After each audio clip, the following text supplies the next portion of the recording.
The morning mist clings to the rolling hills of Shadow Valley like a ghostly shroud, parting occasionally to reveal the weathered fence posts of River's Edge Farm. Here, where the untamed wilderness meets civilization's tentative grasp, a lone figure moves through the pre-dawn stillness. His boots leave no sound in the dew-laden grass, his movements fluid and precise, despite the heavy load of feed sacks balanced across his shoulders. At his side, a large black dog moves in perfect synchronization, its steps matching its master's, with uncanny precision. Before we jump back in, tell us where you're tuning in from, and if this story touches you, make sure you're subscribed because tomorrow I've saved something extra special for you. Daniel Morgan, known simply as Dan to the folks of Shadow Valley, has worked as a farmhand at River's Edge for the past 12 years. His quiet competence and unwavering reliability have become as much a part of the landscape as the ancient oak that stands sentinel at the farm's entrance. Most see only what they expect to see. A man in his late 30s, tall but not imposingly so, with weathered hands and sun-creased eyes that seem perpetually focused on the next task at hand. The black dog Shadow appears at first glance to be nothing more extraordinary than a well-trained working dog, perhaps a mix of border collie and something larger. Like his master, there's nothing about him that draws undue attention. He helps with the herding, guards the livestock, and keeps watch over the farm with the kind of steady dedication that good farm dogs have exhibited for generations. But there's something about the way they move together, something in the fluid grace of their synchronized steps that might give a careful observer pause. The way Shadow's ears twitch at sounds too faint for human hearing. The way Dan's hands, rough from farm work, occasionally move in subtle gestures that seem to direct the dog without word or whistle. These details go unnoticed by most, lost in the daily rhythm of farm life. The barn door opens silently on well-oiled hinges as Dan begins his morning routine.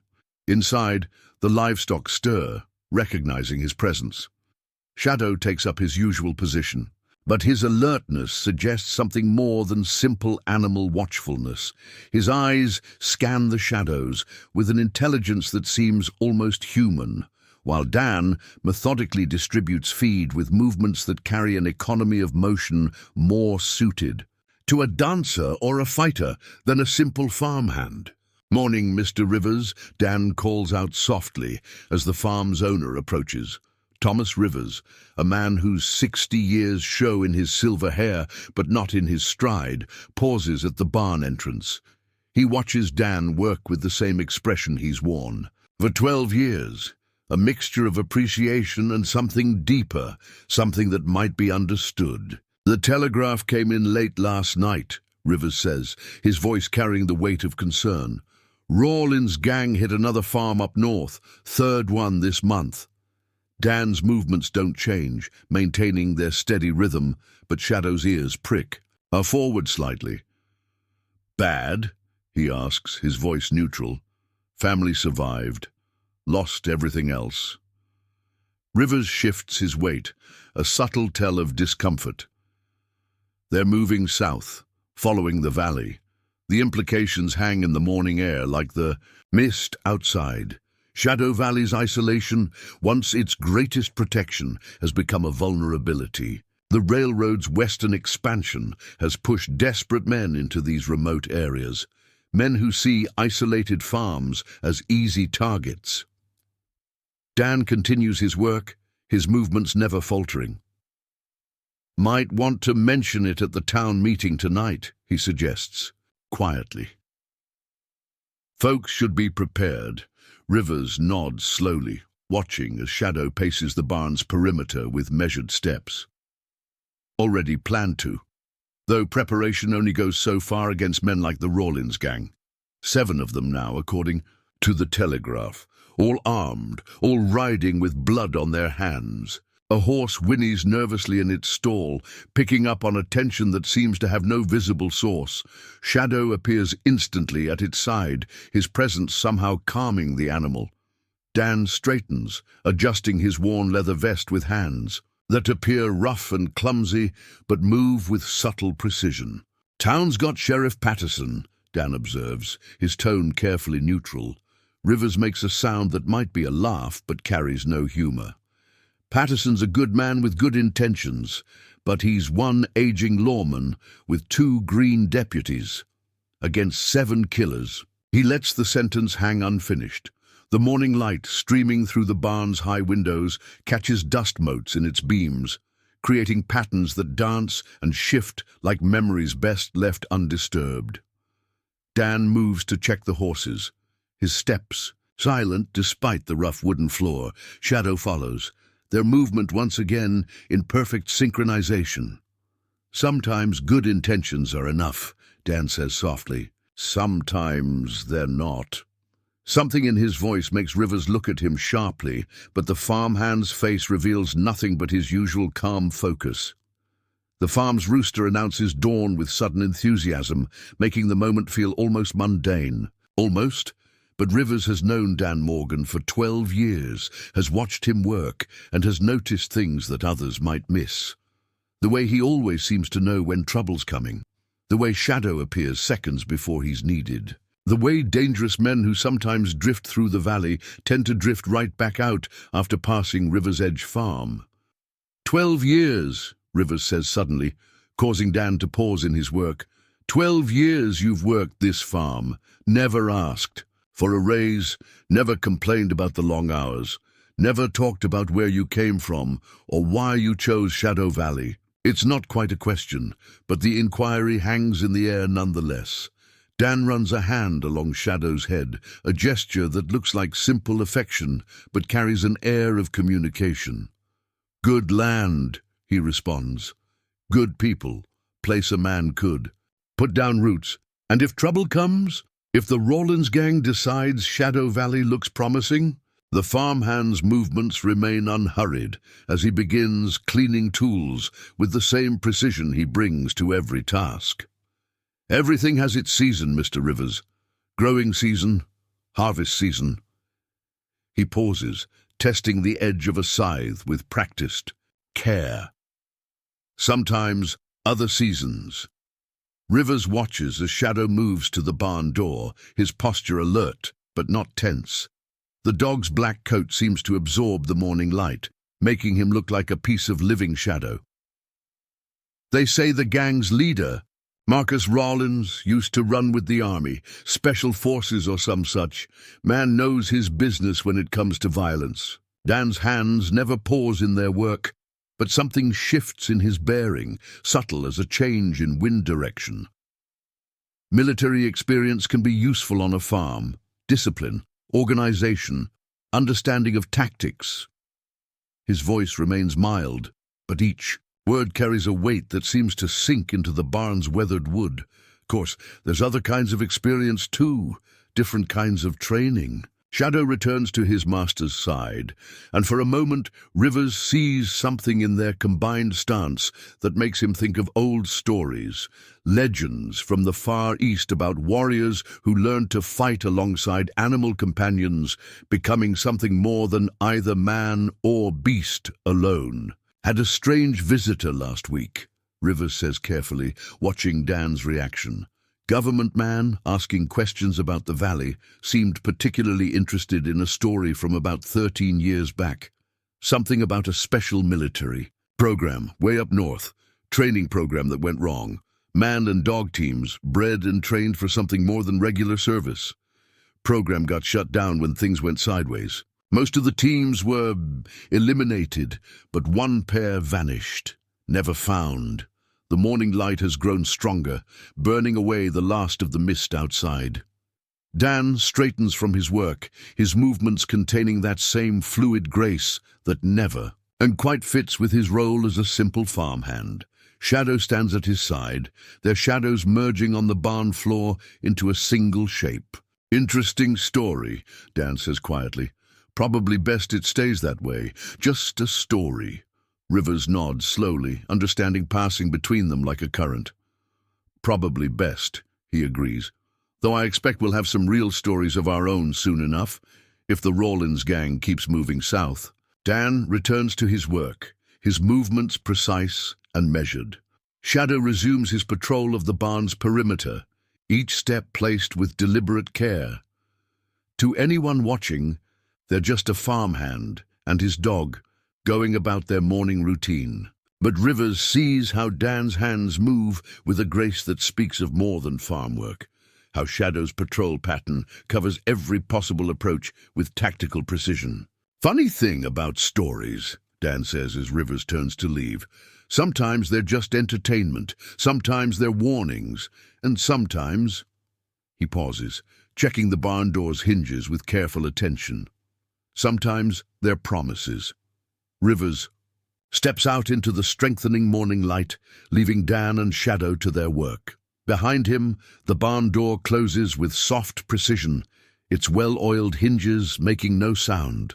Just another morning at River's Edge Farm, where a farmhand and his dog go about their duties with quiet competence, waiting for the season to change. Midday heat shimmers above Millbrook's dusty main street, distorting the shapes of riders approaching. From the north, Sarah Chen stands in her store's doorway, shading her eyes against the glare as she counts the horses. 5 riders, moving with the kind of confidence that sets off warning bells in her mind. Inside the general store, Lucy Patterson, the sheriff's wife, tightens her grip on her shopping basket. "Sarah," she says quietly, "maybe we should stay." "Calm," Sarah responds, her voice level. "Just regular customers until proven otherwise." But her hand moves to the counter's edge, where her father's old shotgun hangs on hidden hooks. The riders pull up outside the store in a formation that seems casual, but effectively blocks both exits. Their horses are well maintained, but show signs of hard riding. The leader, a man whose presence seems to fill more space than his physical frame should allow, dismounts with fluid grace. His clothes are trail-worn, but of quality make, and his gun belt holds military-grade weapons rather than common revolvers. "Afternoon, ladies," he says, removing his hat to reveal close-cropped grey hair and eyes that assess everything with cold. "Efficiency. Marcus Rawlins at your service." His smile doesn't reach those calculating eyes. "My men and I have been riding hard, looking to resupply. Preparing and narrating this story took us a lot of time, so if you are enjoying it, subscribe to our channel. It means a lot to us. Now back to the story." Sarah notes how the other riders maintain their positions, how their hands rest near weapons, how they're positioned to watch every approach to the store. These aren't common bandits. There's too much discipline in their movements, too much coordination in their positioning. "Of course, Mr. Rawlins," she responds, matching his false courtesy. "Though our selection might be limited, supply wagons not due until—" "Oh, I think you'll have what we need." Rawlins steps closer, and Sarah catches a glimpse of something metallic beneath his coat. Not a weapon, but what looks like military tags on a chain. Ammunition, preserved food, medical supplies. His smile widens slightly. "Best quality. You have, of course. Price is no object." The implied threat hangs in the air like gunsmoke. Sarah begins gathering the requested items, her movements deliberate and calm. Through the window, she sees movement at the livery stable. Dan Morgan, leading a horse out for shoeing. Shadow sits alertly by the stable door, his black form a stark contrast against the weathered wood. Rawlins follows her gaze, his expression sharpening with sudden interest. "Fine-looking dog," he comments, his tone carrying an edge that wasn't there before. "Military breeding, if I'm not mistaken. Belgian Malinois mix, probably. Don't see many of those out here." Sarah continues her work, but her mind races. She's known Dan and Shadow for years and has noticed things about them that others miss. The way they move together, the subtle signals they share, the intelligence in Shadow's eyes that goes beyond normal canine understanding. "Just a farm dog," she says carefully. "Good with the livestock. Is he now?" Rawlins's voice carries a hint of amusement, but his eyes never leave Shadow. And his handler, the Farmhand. He's good with livestock too, I suppose. Before Sarah can respond, the store's back door opens. Sheriff Patterson enters, his arrival carefully casual, but his gun belt buckled proper and tight. "Afternoon, folks," he says, nodding to Sarah and Lucy before turning to Rawlins. "Don't believe we've had the pleasure." "Just passing through," Rawlins responds smoothly, restocking supplies before moving on. But his attention keeps drifting to the window, to where Dan and Shadow have disappeared back into the stable. The sheriff moves to the counter, positioning himself with deceptive casualness between Rawlins and Sarah.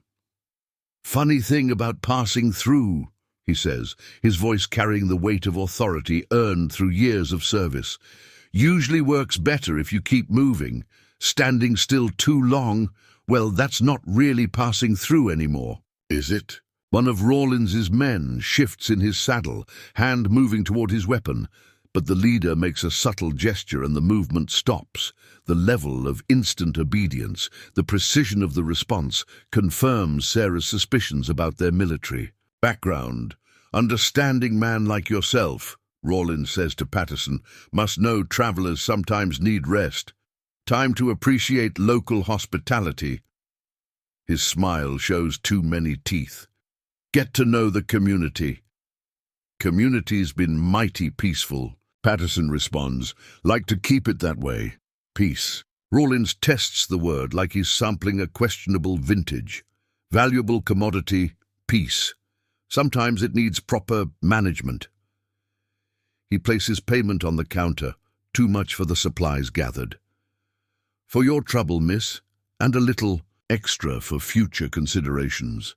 Sarah starts to refuse the excess money, but Patterson catches her eye, shakes his head slightly. Better to let them leave now, deal with implications later. As Rawlins turns to go, he pauses in the doorway. "That farmhand," he says, his voice carrying clearly in the still air. "The one with the interesting dog. He's been here long?" "Long enough," Sarah responds before Patterson can speak. "Good worker. Quiet. Keeps to himself." "Quiet ones," Rawlins muses, "often have the most interesting stories to tell." He settles his hat back on his head, movements precise and controlled, looking forward to hearing his. The riders depart with the same coordinated efficiency that marked their arrival, heading toward the saloon. Sarah releases a breath she hadn't realized she was holding, while Patterson moves to the window to watch their progress. "They're not just passing through," the sheriff says quietly. "No," Sarah agrees. "They're scouting, learning layouts, positions, relationships." She looks at Patterson. "You saw how they moved. Military training." "Saw it." Patterson's hand rests on his gun belt. "Saw something else, too. Way their leader reacted to Morgan and his dog. Recognition, maybe. Or something close to it." Lucy joins them at the window, her face tight with worry. "Jim," she says to her husband, "7 of them, all trained like that. Can you and your deputies—" "8, Sarah corrects quietly. "Another one stayed back, watching from the roof of the old bank, moving in patterns, covering their leader. These aren't just raiders. They're a unit, operating on training and discipline." Patterson nods slowly. "Question is, what brought them here? Valley's got some worthy targets, payroll shipments from the lumber camp, cattle drives moving through, but nothing to attract this level of force. Unless they're looking for something specific," Sarah finishes, "or someone." The sheriff straightens, duty settling on his shoulders like a physical weight. "Need to warn folks. Get word to outlying farms, Rivers Place especially, since Morgan—" A sound from outside interrupts him. Horses approaching at a gallop, but instead of the Rawlins gang returning, it's young Tommy Hayes from the lumber camp, riding hard enough to scatter chickens in his path. "Sheriff!" Tommy's voice carries panic. "Miller's place up North Valley. Just found it. They're all—" He struggles to catch his breath. Whole families tied up in their barn, been there since last night. Said men came asking questions. About the valley, about people here, especially about Morgan and his dog. Patterson finishes grimly. Sarah moves to gather ammunition from her private stock, the good stuff, military grade, that her father always said to save for true emergencies. They're not just passing through, she says, handing the boxes to Patterson. They're hunting. The sheriff checks his gun with practiced care. Question is, do they know what they're hunting? Because I've watched Dan Morgan for years now, way he moves sometimes, the way that dog operates.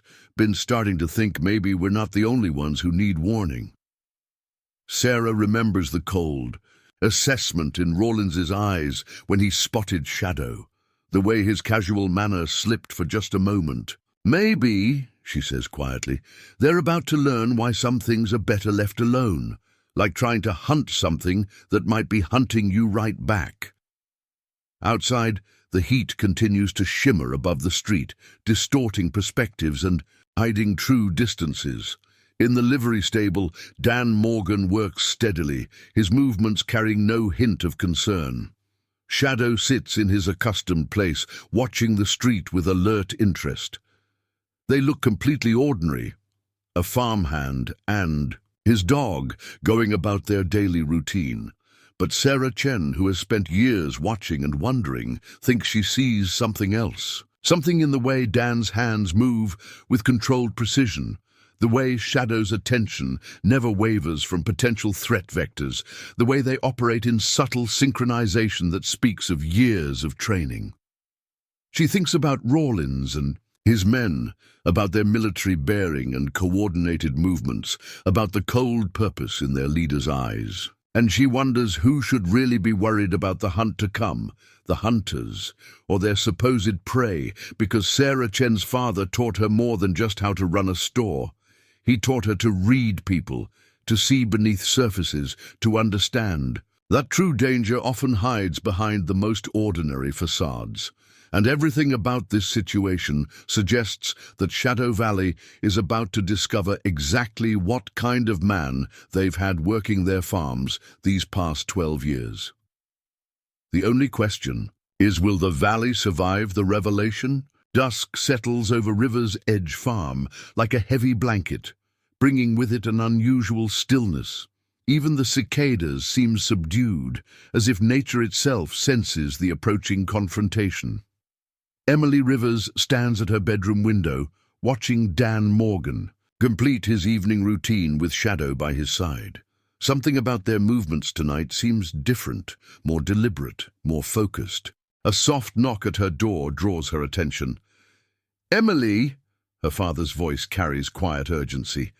"Pack a bag. Your mother's waiting downstairs." What's wrong? But even as she asks, she sees the answer through her window. Riders approaching from the north, moving with military precision through the growing darkness. Their horses' hooves are wrapped in cloth to muffle sound, but Shadow's ears are already tracking their movement.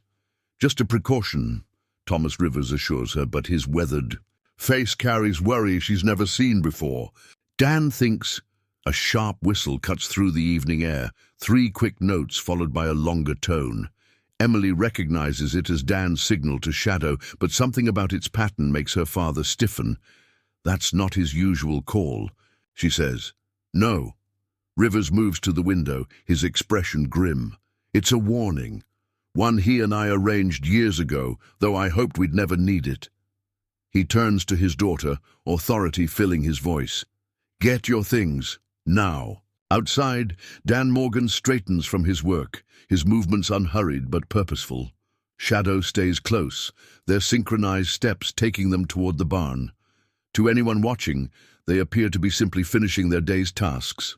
But Emily, who has spent years observing them, notices subtle differences, the way Dan's hands hang loose but ready at his sides, how Shadow's patrol pattern has shifted to cover specific angles of approach, the measured pace that somehow reminds her of a coiled spring storing energy for sudden release. "Your mother will take you to your aunt's place in Cedar Ridge," Rivers explains, as Emily quickly packs. "I'll join you once—" "You're not staying." Emily's voice rises with concern. "Papa, if there's danger, someone needs to watch over things." "Here." He gestures to where Dan and Shadow have disappeared into the barn. "Help them protect what we've built."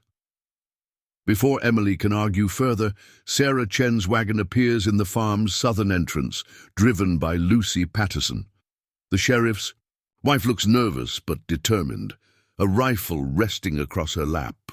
"Time to go," Rivers says softly, but as Emily moves toward the stairs, a new sound breaks the evening quiet.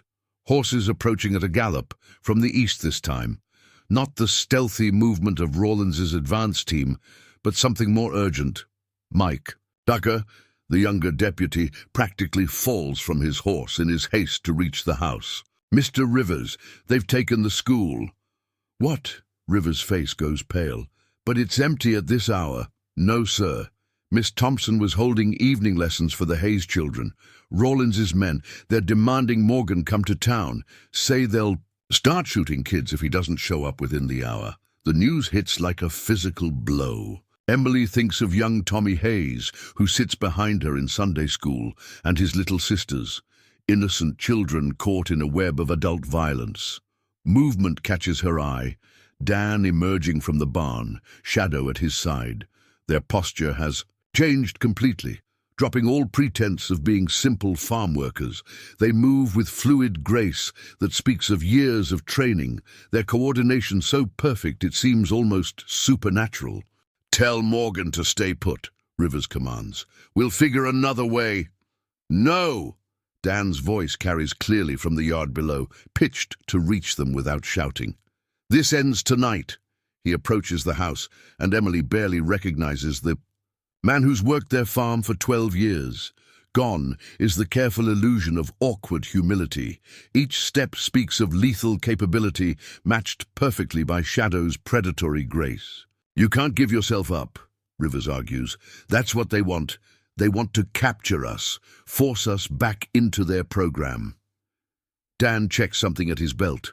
Not a gun, but what looks like specialized equipment partially concealed by his coat. But they've forgotten something important about Operation Black Echo. Shadow moves to his side, and in the fading light, their shadows seem to merge into something larger, more formidable than the sum of their parts. "What's that?" Tucker asks, his voice hushed. "The program didn't just enhance our capabilities." Dan's smile carries no warmth. "It gave us perfect coordination, perfect tactical awareness, perfect killing efficiency." He looks at Rivers. "They think they're drawing us into a trap. They don't realize they've just given us exactly what we need, a reason to stop hiding." Rivers studies his farmhand's face, seeing past the years of careful deception to something both more and less than human. "The children will be safe. Shadow can track their positions through walls, sense their heartbeats, guide me to them with perfect precision." Dan's voice carries absolute certainty. "While Rawlins focuses on us, his men will never see what's really happening until it's too late." Emily watches from her window as Dan adjusts something on Shadow's harness. Subtle equipment that seems to emerge from hidden compartments in the dog's seemingly normal working gear. "You've been preparing for this," she realizes. "All these years, since the day we arrived." Dan looks up at her, and his eyes carry a weight of experience that makes her shiver. "Your father offered us sanctuary when we needed it most. Gave us a place to remember how to be human." His hand rests on Shadow's head. "Now we repay that debt." Tucker shifts nervously. Sheriff's trying to organize a response, but against trained military. "Tell Patterson to keep his men back. Get civilians off the streets, away from windows." Dan's commands carry the authority of someone used to military operations. "And make sure Sarah Chen's store remains open." "The store?" Rivers asks. "Why?" "Because Sarah's father taught her more than just business. He taught her about supply lines, about creating caches, about preparing for worst-case scenarios. Dan checks an odd device on his wrist, something that doesn't look like any watch Emily's ever seen. We've got 47 minutes until their deadline. Time enough. Shadow's ears prick forward, and Dan tilts his head slightly, as if listening to something only they can hear. They're moving the children to the school's basement. 2 guards, nervous but professional. 3 more on the roof. Rawlins and his lieutenant are in the teacher's office. His smile turns predatory, making plans based on outdated intelligence about our capabilities. Emily feels a chill as she realizes Dan and Shadow aren't just working together. They're sharing information in ways that go beyond normal human-animal interaction. The Black Echo program created something more than enhanced soldiers. It created perfect hunting pairs. "You're not just going to surrender," she says softly. "You're going to remind them why the program was shut down in the first place." Dan's voice carries deadly promise. Why do they have to send entire squads to try to eliminate each team? Why did they fail? He turns to Rivers, and for a moment his expression softens. "Get your family to safety. What happens tonight? It's not something civilians should witness." Rivers nods slowly, understanding the weight of the moment. "The farm will be here when you're done," he says quietly. "If you still want it.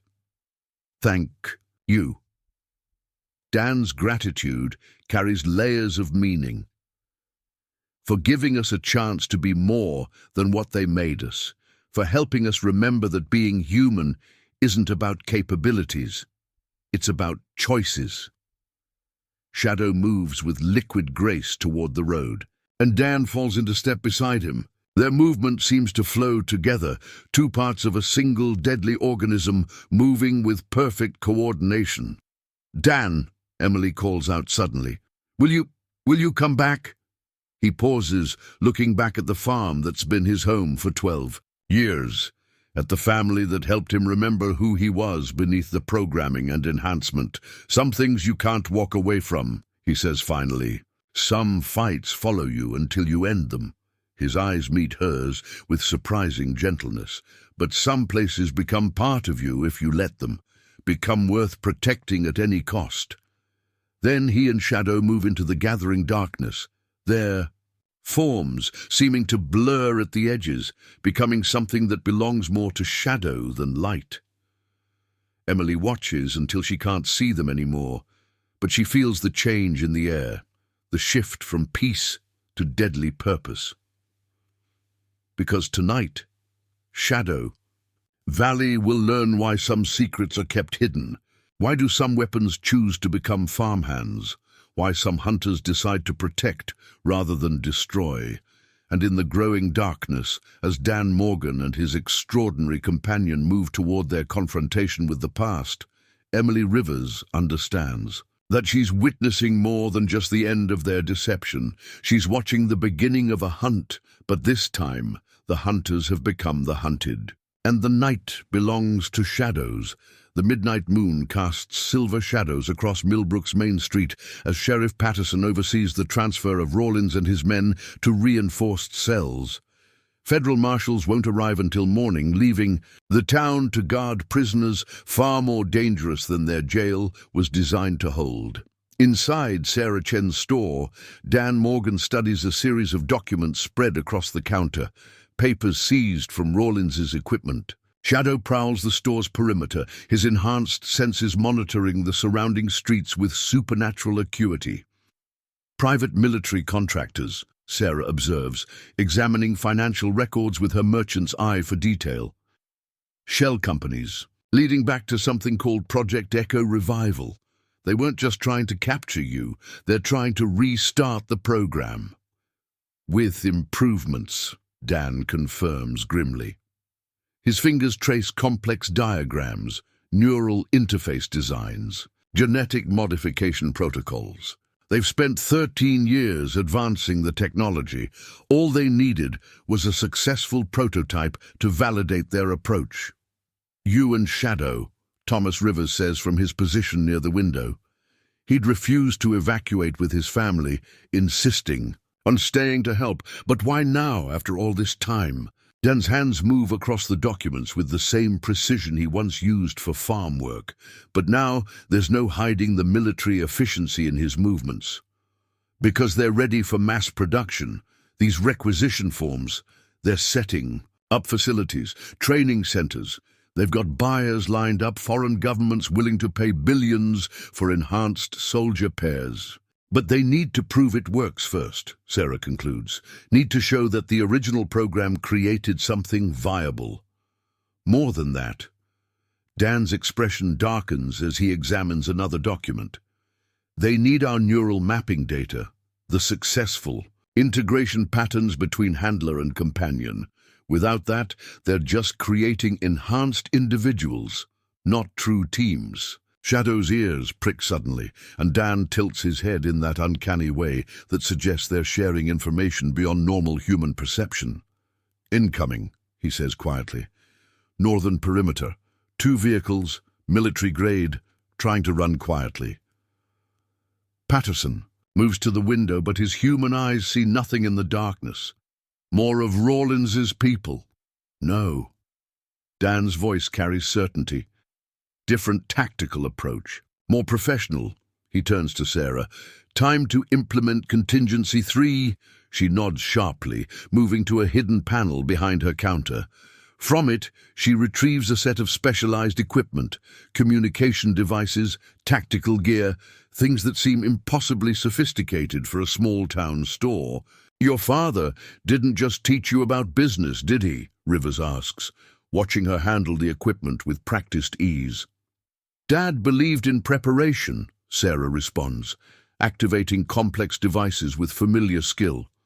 "Especially after he learned what really happened to his unit in Vietnam, the experimental programs, the enhanced soldier trials." She glances at Dan. "He recognized what you were the day you arrived. Spent the next 12 years helping you prepare for exactly this scenario." "Sarah's father was part of the military's first attempts at enhancement," Dan explains, checking the equipment she's provided. "Saw what happened when the government tried playing with human evolution, dedicated his life to protecting others from the same fate." "And now?" Patterson asks. "Now we show them why some weapons are better left in their cages." Dan's voice carries deadly focus. "Shadow, begin pattern Echo 7. The black dog moves with liquid grace toward the store's back entrance.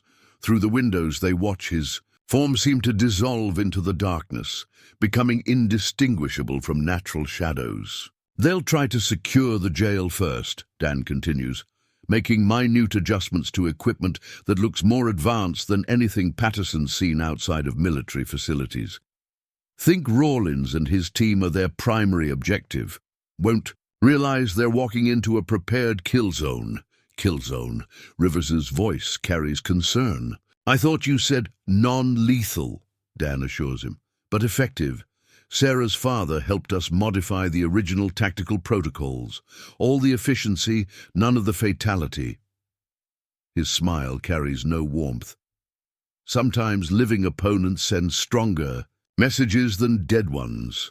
The store's lights flicker briefly, a signal from Sarah's modified power grid. "They've cut the main lines," she reports, "switching to an independent circuit." "How long have you been preparing for this?" Patterson asks, watching Dan and Sarah work together with practiced coordination. "Since the beginning." Dan checks a sophisticated display on his wrist. "Every delivery, every shipment, every piece of equipment carefully modified and cached. The store's not just a business, it's a fortress, a command center designed to defend the entire valley." "The farm, too?" Rivers asks, thinking of all the improvements Dan had made over the years. The reinforced barn, the upgraded fencing, the carefully maintained sightlines. Everything serves multiple purposes. Dan's movements carry fluid efficiency as he checks defensive positions. "Like Shadow and me, we learned to be more than what they made us.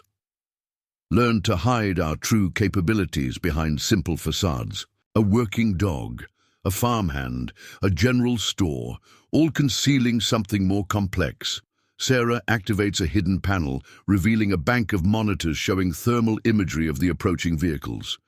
8 operators, she reports, military-grade, weapons and equipment, moving in standard tactical formation. They still think they're dealing with the original program parameters, Dan observes. Don't understand how we've evolved. Shadow?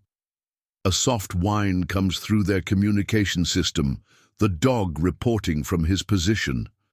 Perfect. Dan turns to Patterson. Sheriff, I need you to maintain normal patrol patterns. Make it look like we're focused on guarding the jail. Rivers, help Sarah coordinate the town's civilian response teams. Her father trained key families for exactly this scenario. And you? Rivers asks. Dan checks one final piece of equipment, something that looks like a neural interface designed for enhanced signal processing. I'm going to remind them why the original program was shut down, why even the government decided some weapons are too dangerous to control. He moves toward the door, his motions carrying that deadly grace that makes him seem more predator than human. They think they're hunting us. Time to show them what it means to be hunted by something that spent 13 years learning new ways to fight. Before he can exit, Sarah catches his arm. Dan. Her voice carries layers of meaning. Remember what my father taught you about being more than a weapon. Always. His expression softens slightly. That's why we're defending this place. Not because we have to, but because we choose to. Because sometimes being human means protecting what matters, even if you have to use inhuman abilities to do it. He steps into the darkness, his form seeming to blur at the edges, just as shadows had.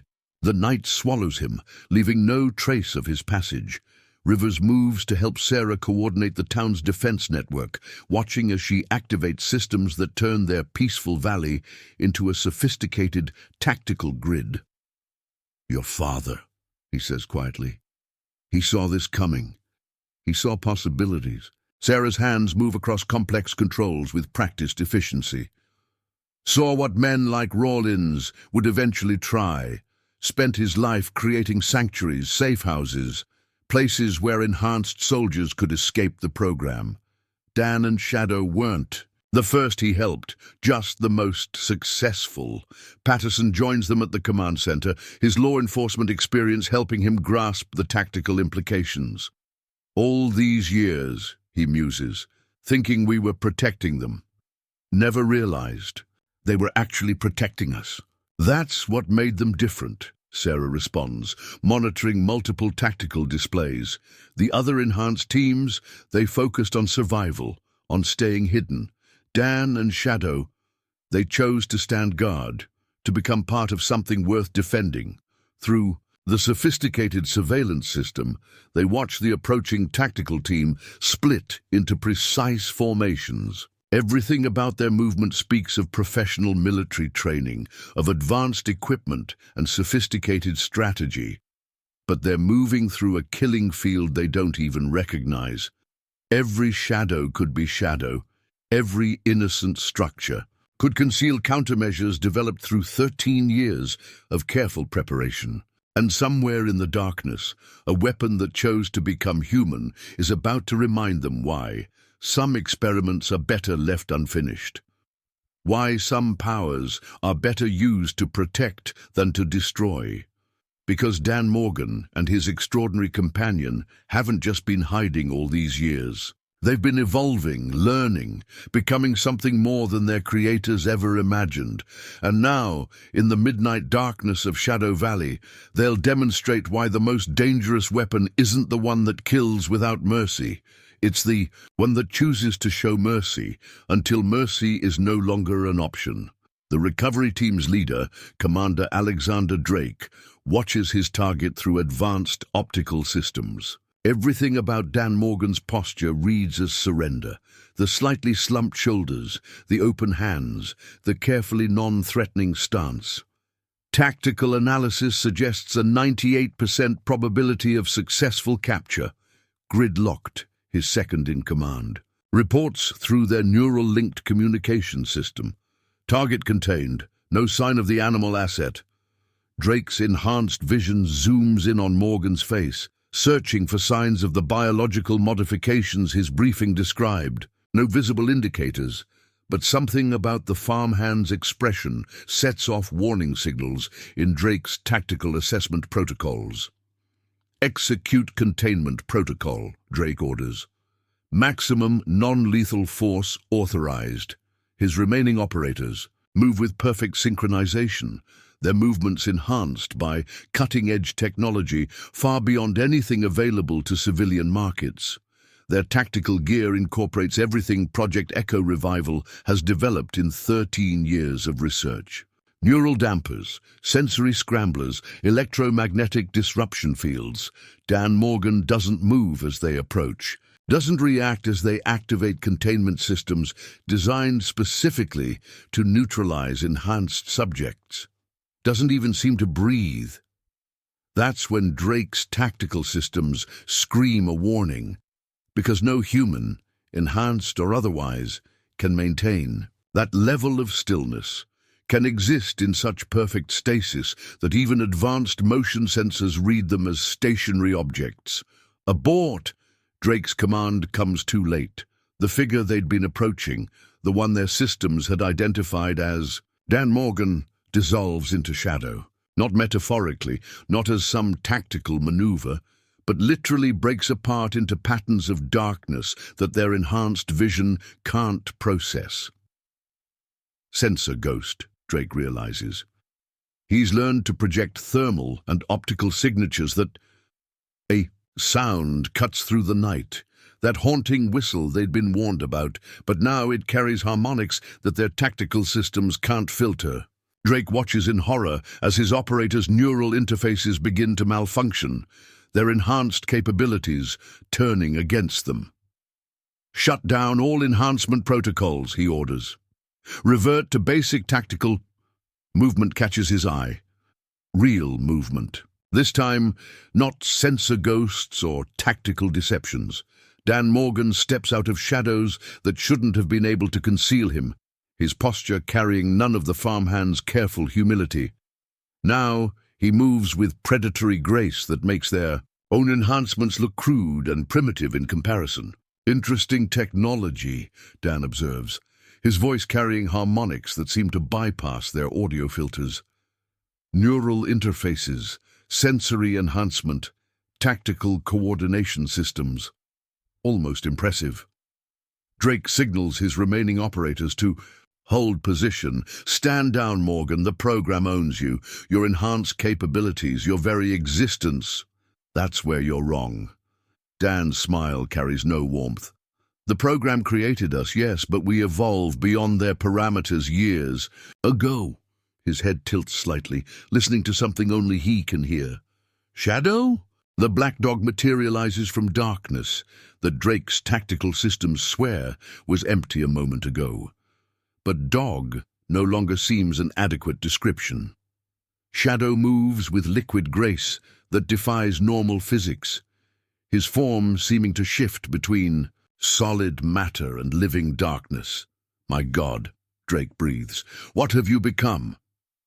Something better than they intended.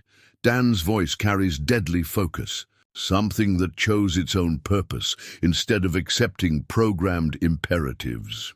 His hands move in patterns that make Drake's tactical systems try to initiate emergency shutdown protocols. Want to see how far we've evolved beyond your outdated parameters?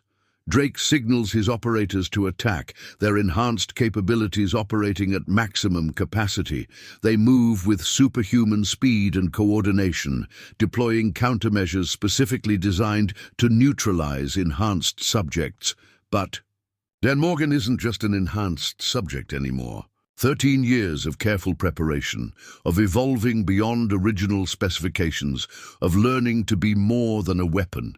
It all shows in the way he moves through their tactical formation like smoke through machinery. Shadow flows around, and between them, His movements synchronized perfectly with his handler, but operating on principles Drake's systems can't analyze. Together, they create patterns of motion that mess with enhanced perception, making it impossible to track both targets simultaneously.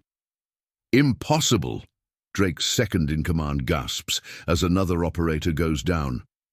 Their coordination levels are off the charts. No neural interface could, because we don't use interfaces, Dan explains, his movements carrying lethal grace.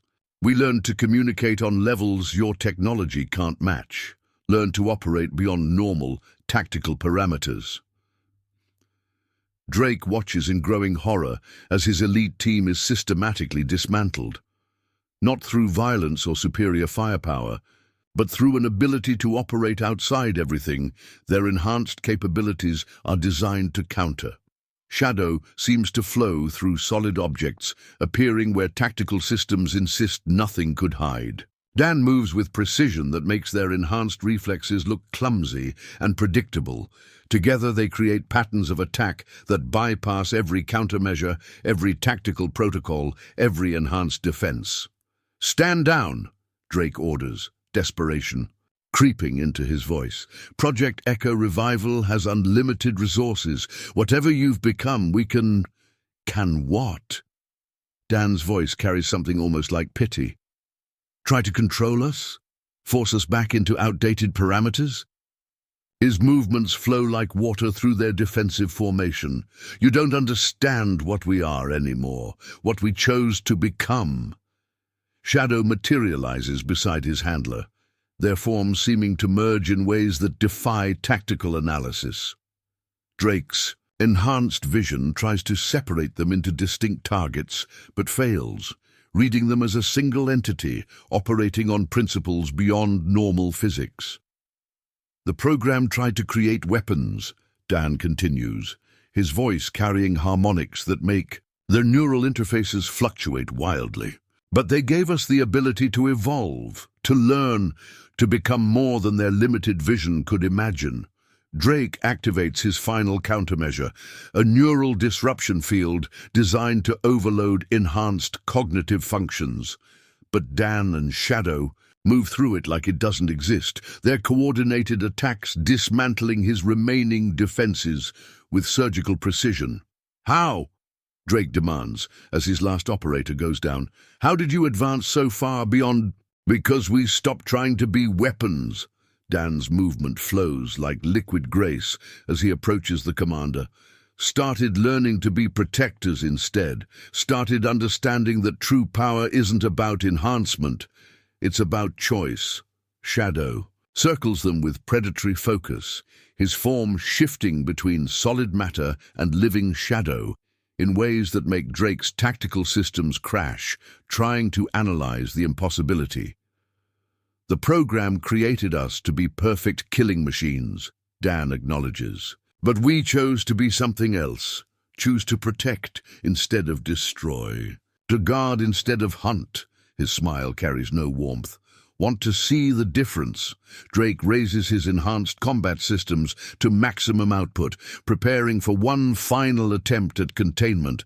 But before he can act, Dan and Shadow move in perfect synchronization.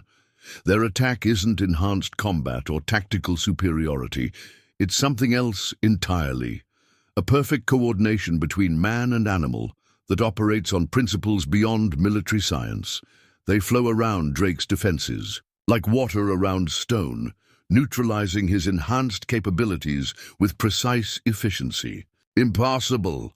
Drake gasps as his systems fail one by one. "Your enhancement levels couldn't have evolved this far without support? Without resources?" Dan's voice carries almost gentle correction. "You focused so much on military applications that you missed the obvious. We had something better than research facilities or tactical upgrades." "What?" "We had people who saw us as more than weapons, who helped us remember how to be human." Dan's movements carry lethal grace as he systematically disables Drake's remaining enhanced systems. "Who taught us that the strongest weapon isn't the one that kills without mercy? It's the one that chooses to show mercy until mercy is no longer an option. Shadow flows through the commander's final defenses like a living shadow, his enhanced capabilities operating on levels that make Drake's tactical systems shut down in confusion. The program wanted to create perfect weapons, Dan continues, his voice carrying harmonics that bypass every defense. Instead, they created something that could choose its own purpose, could evolve beyond their limited understanding. Drake feels his enhanced systems failing, his sophisticated technology useless against whatever Dan and Shadow have become. What? What are you going to do with us? The same thing we did with Rawlins and his team. Neutralize your enhanced capabilities. Demonstrate why some weapons are better left alone. Send a message to your handlers. Dan's smile carries no warmth. But most importantly, we're going to show Project Echo Revival why trying to control enhanced beings is a fundamental mistake. Shadow moves to his handler's side, their forms seeming to merge in the darkness. Together, they create something that transcends normal tactical analysis, not just an enhanced team, but a new kind of entity operating on principles beyond military science. Because the program's real failure wasn't in creating us, Dan concludes, as Drake's consciousness begins to fade. It was in thinking they could control what we'd become, in believing that weapons can't learn to be something more than what they were designed to be. The last thing Drake sees before darkness takes him is Dan Morgan and his extraordinary companions standing over him, their forms blurred at the edges like living shadows. Not just enhanced soldiers anymore, but something that chose to evolve. Beyond original parameters, a weapon that learned to be human, a partnership that transcended military science, a force that chose to protect rather than destroy. And as consciousness fades, Commander Alexander Drake finally understands why Project Echo Revival was doomed from the start. Because you can't control something that learns to control itself, can't contain a weapon that chooses its own purpose, can't defeat an enemy that learned to be more than what you made it to be. Dawn breaks over Shadow Valley with unusual hesitation, as if the sun itself is uncertain how to illuminate a world where nothing seems quite what it was. Federal marshals arrive to find two separate groups of prisoners. Rawlins's team in the jail, Drake's elite operators secured in Sarah Chen's reinforced basement. The official story begins taking shape through careful manipulation of evidence and testimony. A private military contractor's attempted hostile takeover, thwarted by prepared townspeople. No mention of enhanced capabilities or secret programs. Nothing to draw unwanted attention from higher authorities.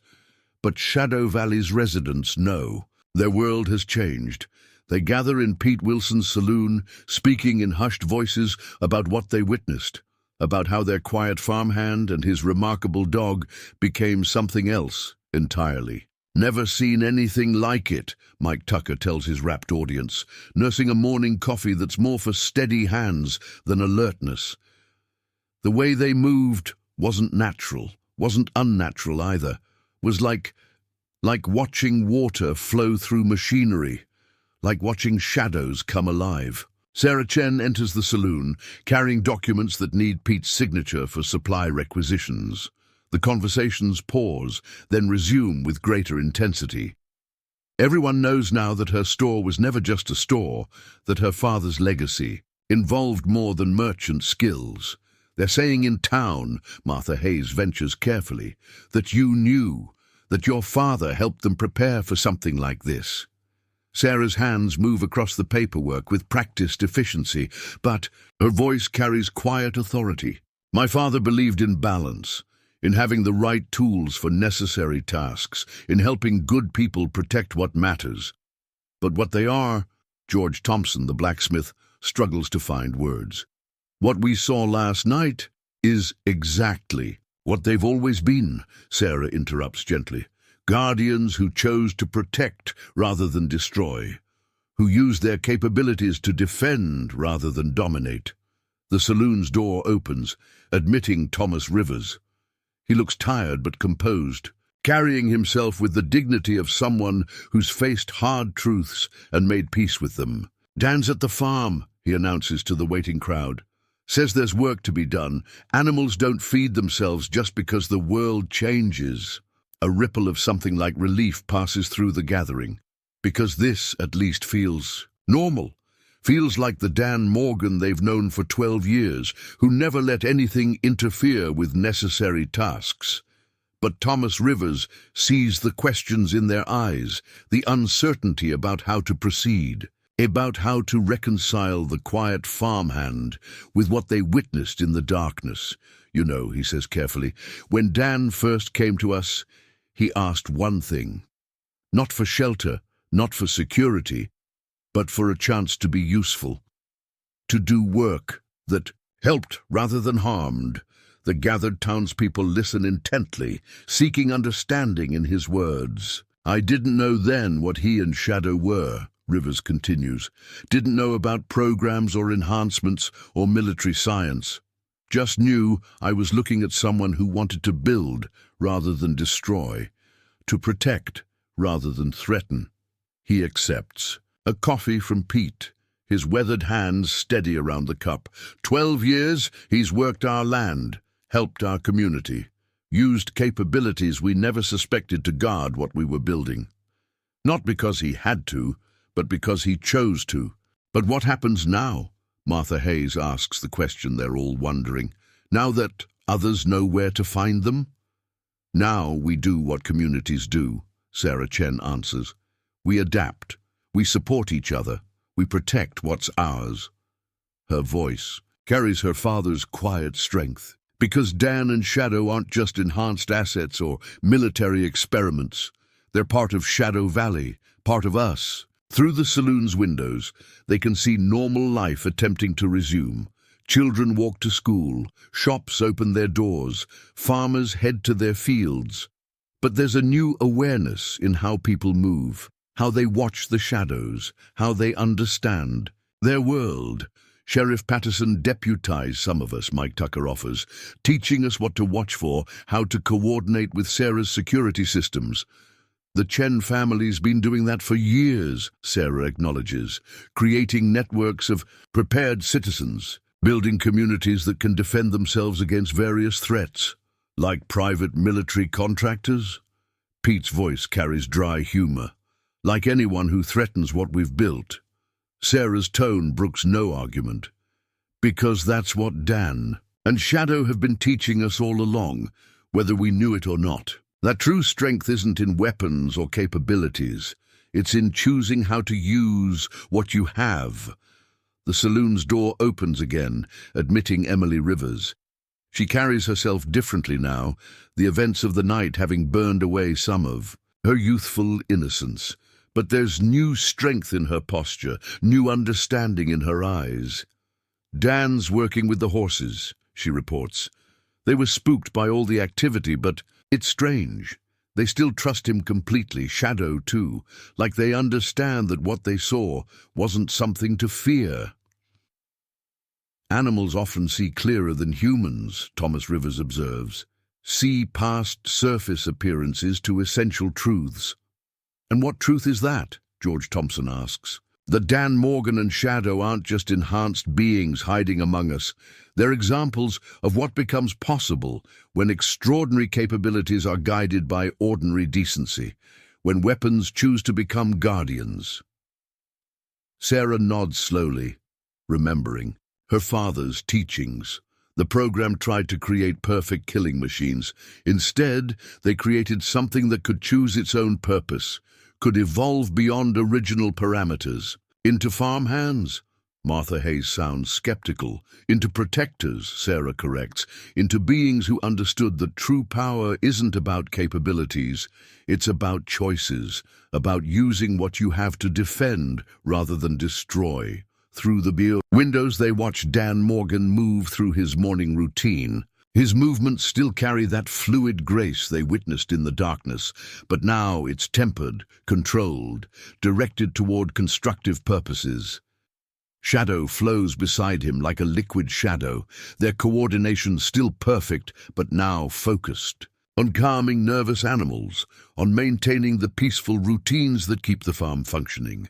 They could have been anything, Thomas Rivers muses. Could have used their capabilities for personal gain, for power, for dominance. Instead, they chose this, choose to be part of something worth protecting.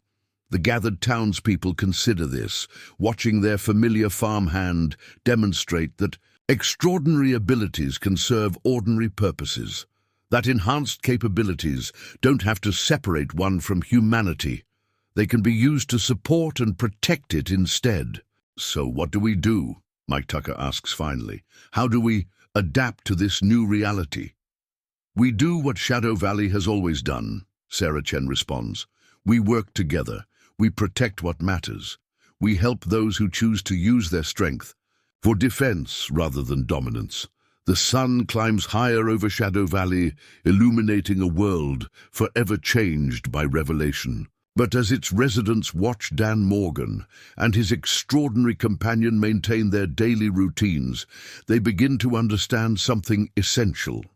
Sometimes the most powerful force isn't the one that stands apart in its strength.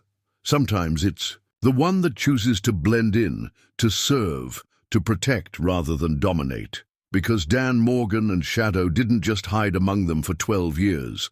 They became part of them, chose to use their enhanced capabilities not for power or control, but for maintaining something worth preserving.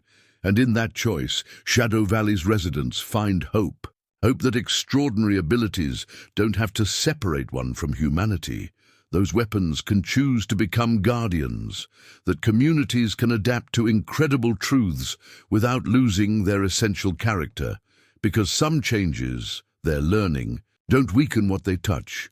Some revelations don't destroy understanding, they deepen it instead. In a sleek corporate office 500 miles from Shadow Valley, Dr. Victoria Walsh reviews footage captured by Drake's tactical systems before their failure. Her enhanced visual processors analyze every frame, searching for patterns in the seemingly impossible movements of Dan Morgan and his companion. Fascinating, she murmurs, her cybernetically augmented eyes zooming in on specific sequences. The integration levels are unprecedented. The synchronization patterns completely transcend our current parameters. Her assistant, James Chen, shifts uncomfortably. No relation to Shadow Valley's Chen family, but the name carries uncomfortable resonance given recent events. The board is concerned, Dr. Walsh. 2 teams lost, millions in equipment neutralized, and our primary asset acquisition target demonstrates capabilities far beyond projected parameters. The board, Walsh responds without looking away from her analysis, lacks vision. They see only failure. I see validation. Her smile carries predatory satisfaction. Morgan and his companion haven't just survived. They've evolved, developed entirely new integration protocols, advanced beyond our most optimistic projections. She gestures at her screens, where multiple angles show Dan and Shadow moving with impossible coordination. Look at these patterns. They're not just operating on enhanced physical parameters. They've developed some kind of quantum neural synchronization. Their consciousness is literally merging during combat situations. That wasn't part of the original program specifications, Chen objects.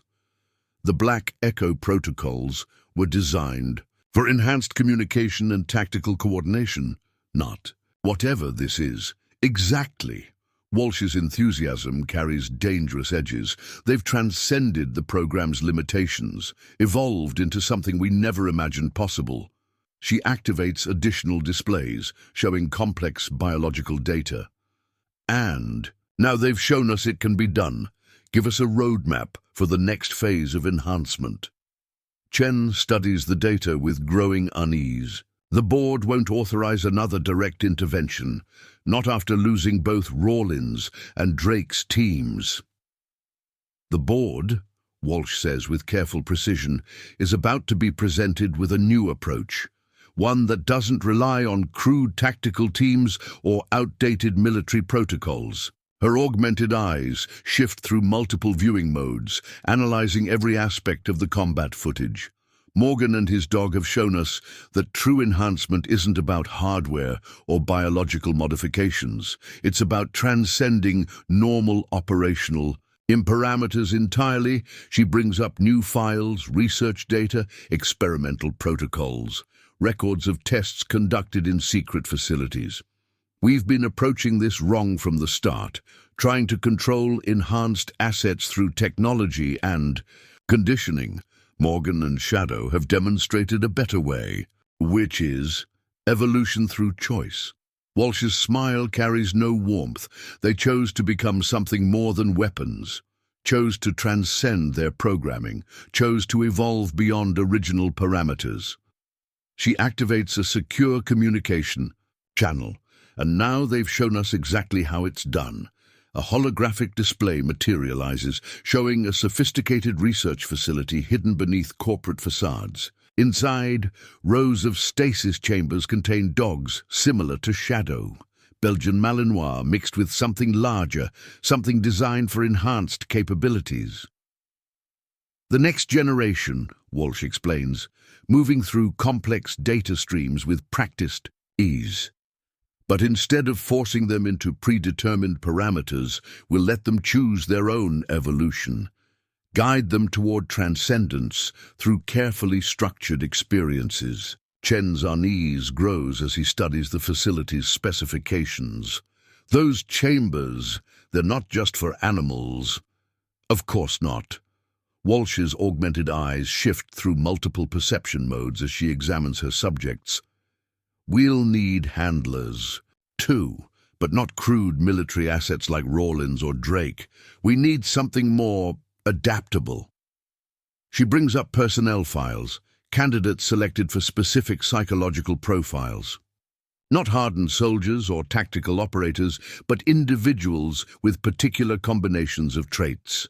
Empathy balanced with determination, compassion tempered by necessary hardness. The capacity to transcend normal human limitations through choice, rather than conditioning. Morgan and Shadow didn't just survive, Walsh continues, her enthusiasm carrying dangerous undertones.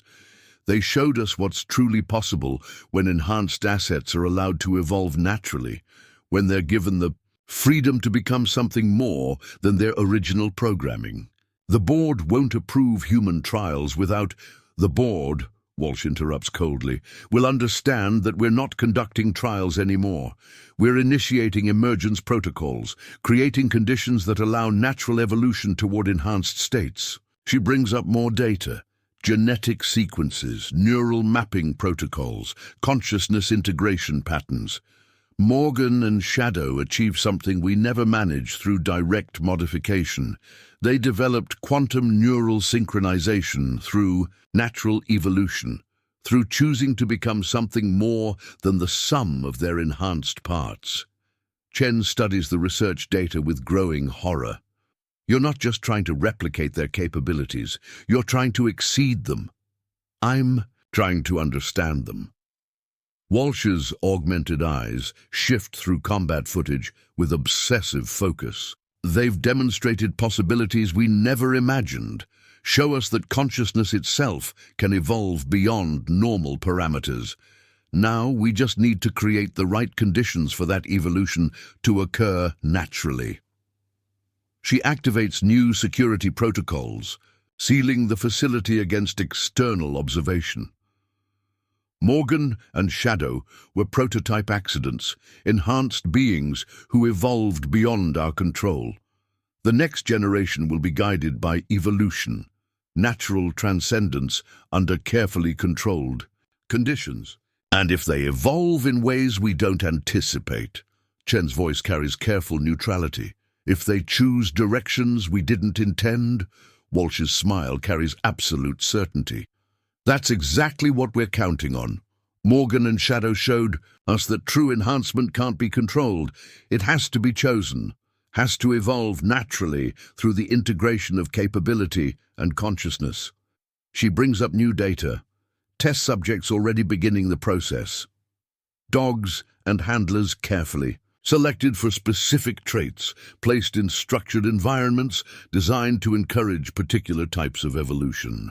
We're not creating weapons anymore, Walsh explains, her augmented eyes shifting through multiple viewing modes. We're creating conditions for transcendence, guiding evolution towards specific parameters while allowing natural development within those boundaries. Chen watches the test subjects through multiple security feeds, noting how certain pairs already show signs of enhanced coordination, not forced through technology or conditioning, but emerging naturally through carefully structured experiences. And when do they evolve beyond those boundaries? He asks carefully. When they develop capabilities we didn't anticipate? Then we learn from them, adapt our parameters, guide the next generation toward even greater possibilities. Walsh's enthusiasm carries dangerous edges. Morgan and Shadow showed us that consciousness itself can evolve beyond normal limitations. Now we just need to create the right conditions for that evolution to occur naturally.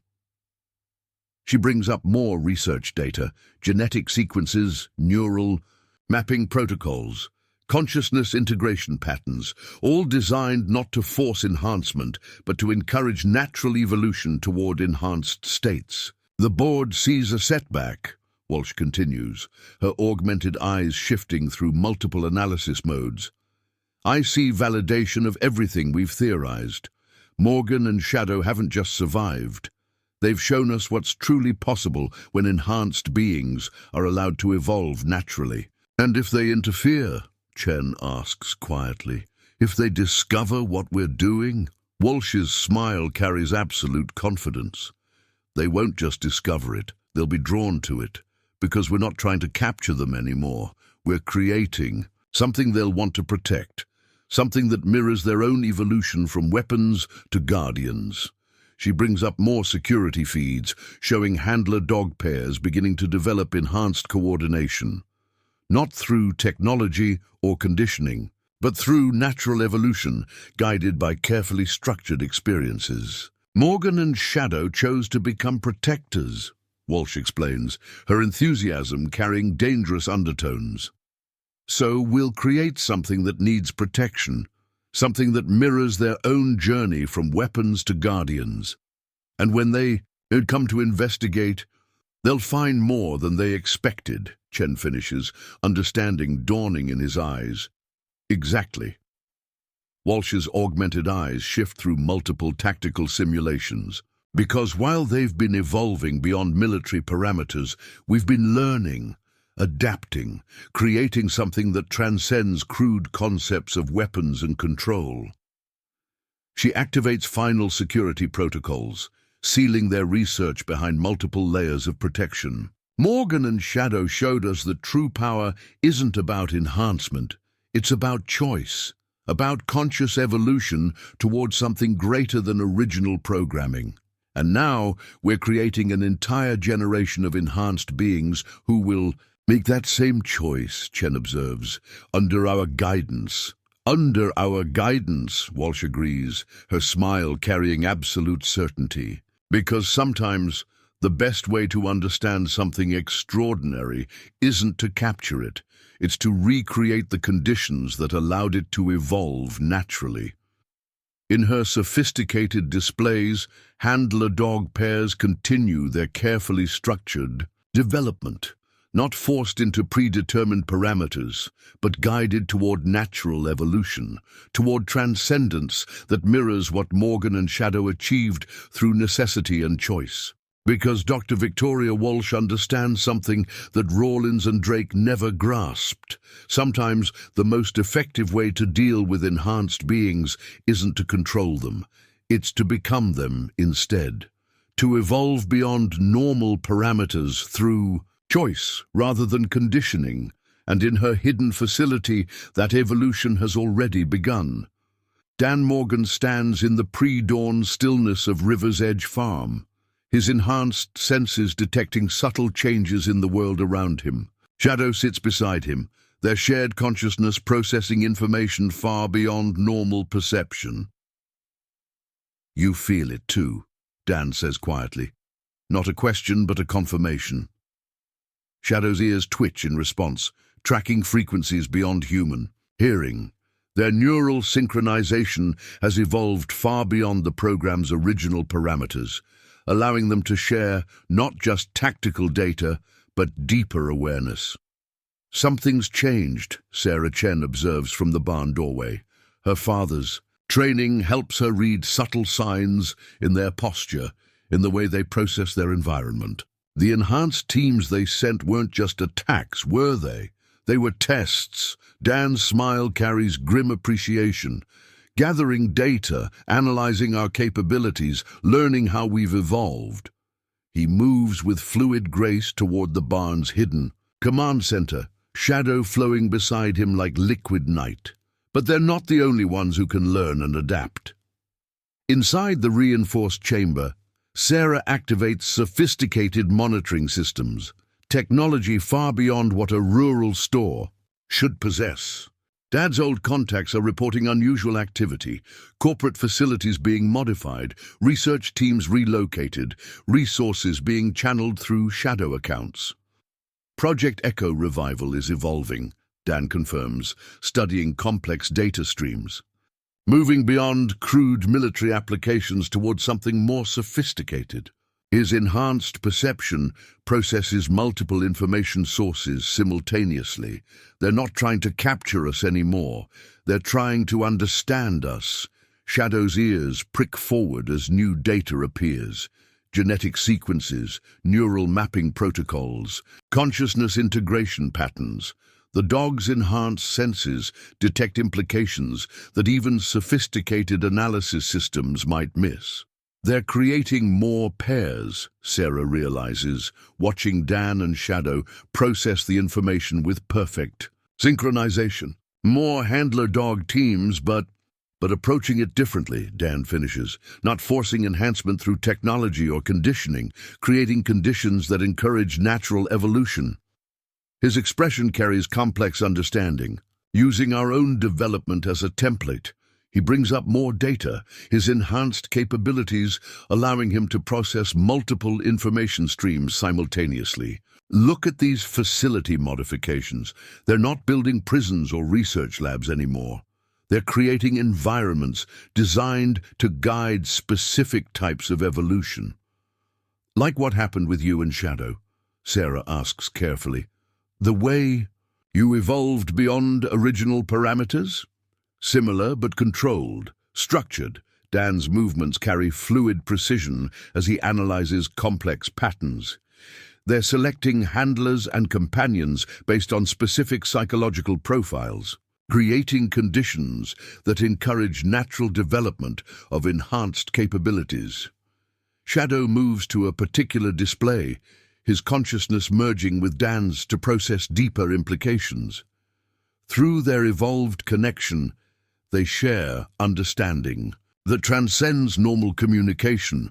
They're not just copying our capabilities, Dan explains, his voice carrying quiet certainty.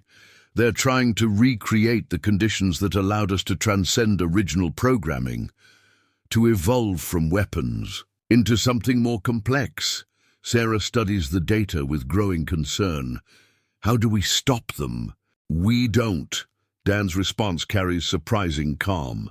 At least not directly, because they're not technically doing anything wrong. They're not forcing evolution or enhancement. They're creating conditions that allow natural development. But under their control, Sarah objects. For their purposes, yes. Dan's enhanced perception processes multiple tactical scenarios simultaneously, which means we need to adapt our approach, change how we engage with this threat. He brings up new data, facility locations, security protocols, development parameters. Shadow moves through the information with liquid grace, their shared consciousness analyzing patterns beyond normal tactical assessment. They're counting on us to intervene, Dan continues, his movements carrying deadly precision, expecting us to try to shut them down, to prevent them from creating more enhanced pairs. His smile carries dangerous edges. So we'll do something they won't expect, which is, we'll help them. Dan's voice carries absolute certainty, but not in the way they intend, because they've made the same mistake the original program did. Thinking enhancement is about capabilities rather than consciousness. He activates new systems, technology that Sarah's father had prepared for contingencies exactly like this. They're creating conditions for enhanced evolution, but they don't understand what really allows transcendence, what actually lets consciousness expand beyond normal parameters. Shadow's form seems to flow through the command center's shadows. As they work, their perfect coordination demonstrating principles beyond military science. The program thought they were creating weapons, Dan explains. Instead, they created the potential for something more complex, something that could choose its own purpose. Sarah watches them work with growing understanding. And now Project Echo Revival is making the same mistake, thinking they can control evolution by controlling conditions. Exactly. Dan's movements carry lethal grace as he implements complex protocols. But we know something they don't. Something we learned through 12 years of choosing to be more than weapons. He brings up new tactical displays, not attack plans or defensive protocols, but something more sophisticated. Plans for intervention that operate on principles beyond military strategy. True transcendence, Dan continues, his enhanced capabilities processing multiple scenarios simultaneously, isn't about conditions or capabilities.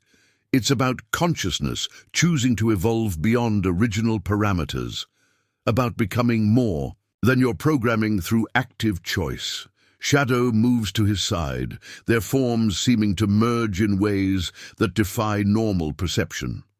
Together, they create patterns of possibility that transcend tactical analysis. So instead of trying to stop them, Dan explains, his voice carrying quiet authority, we're going to show their test subjects what's really possible. Going to demonstrate that true enhancement isn't about following structured evolution, it's about choosing your own path of development. Sarah studies their plans with growing appreciation. You're not going to attack their facility.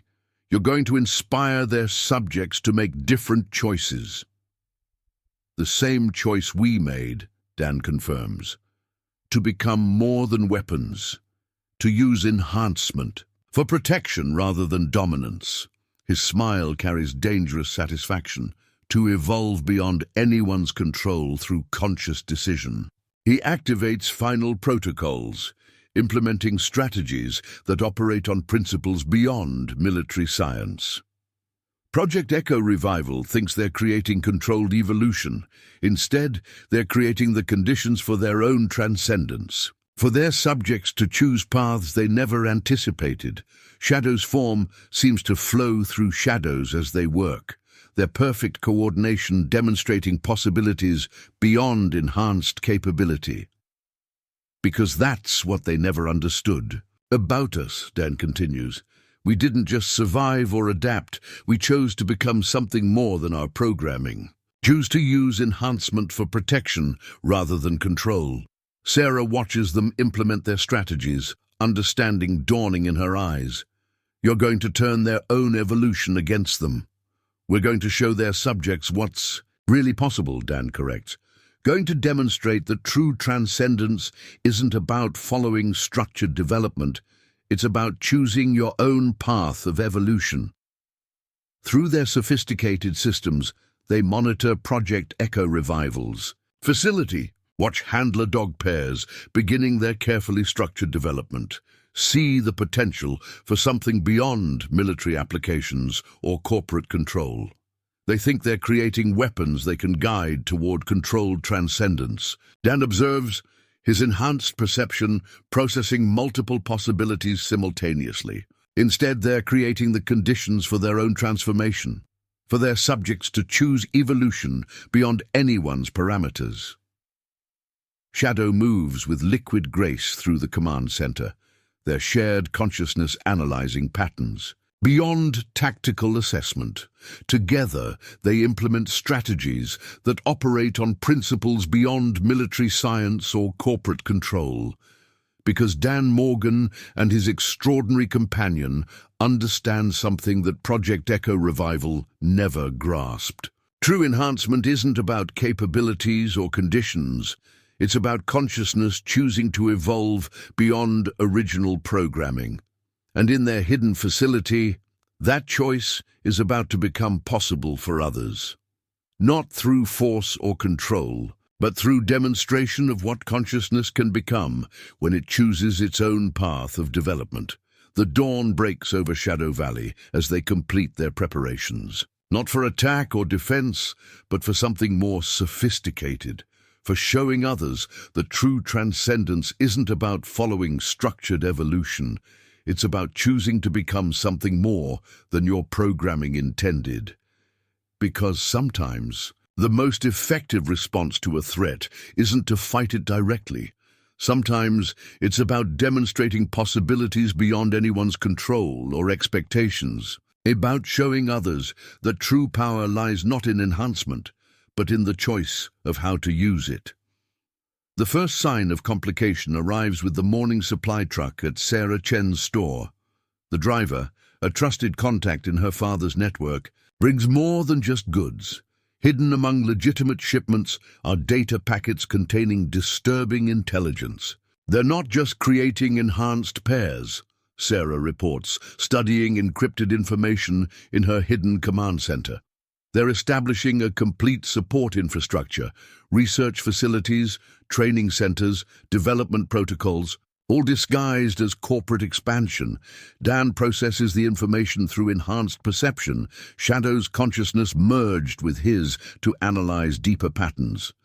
Smart, he acknowledges, using legitimate business growth to hide evolutionary development, making it impossible to target without affecting innocent operations. Through their sophisticated monitoring systems, they watch Project Echo Revival's strategy unfold. Not just hidden research facilities, but entire corporate complexes designed to support enhanced evolution.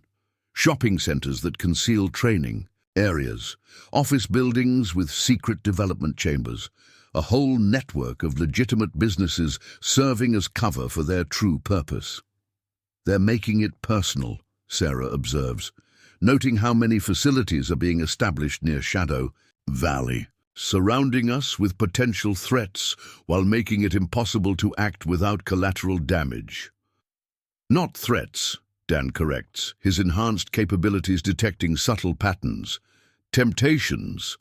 They're creating situations that require our intervention, forcing us to reveal more about how we've evolved.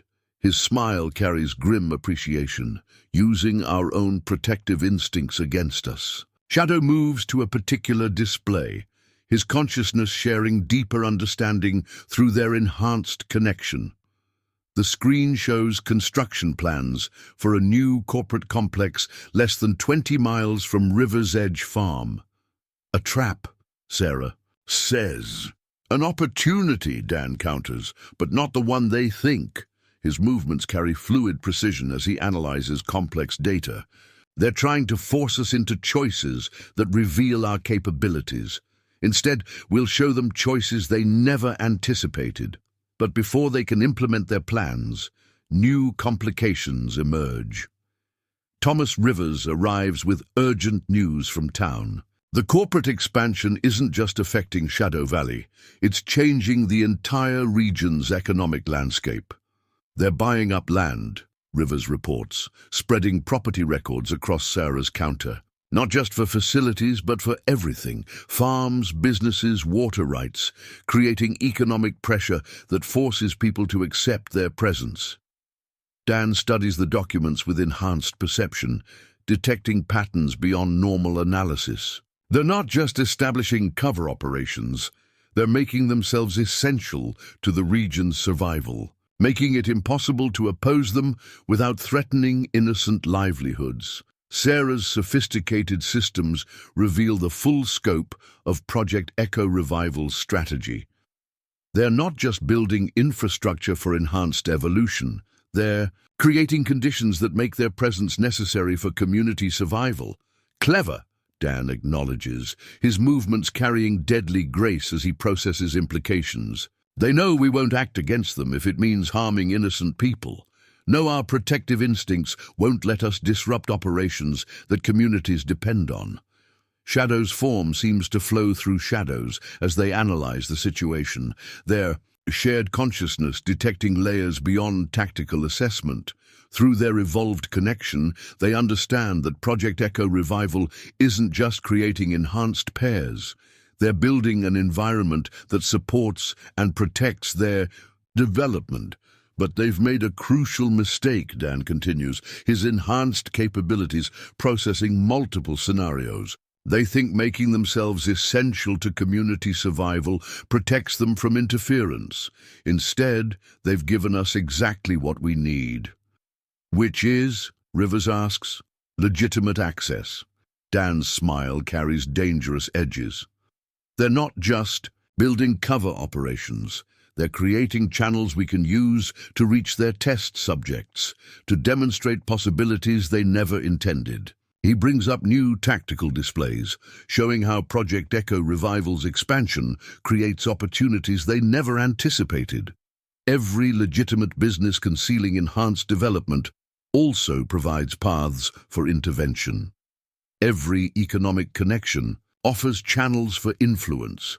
They think making themselves essential to the community protects their operations, Dan explains, his voice carrying quiet certainty.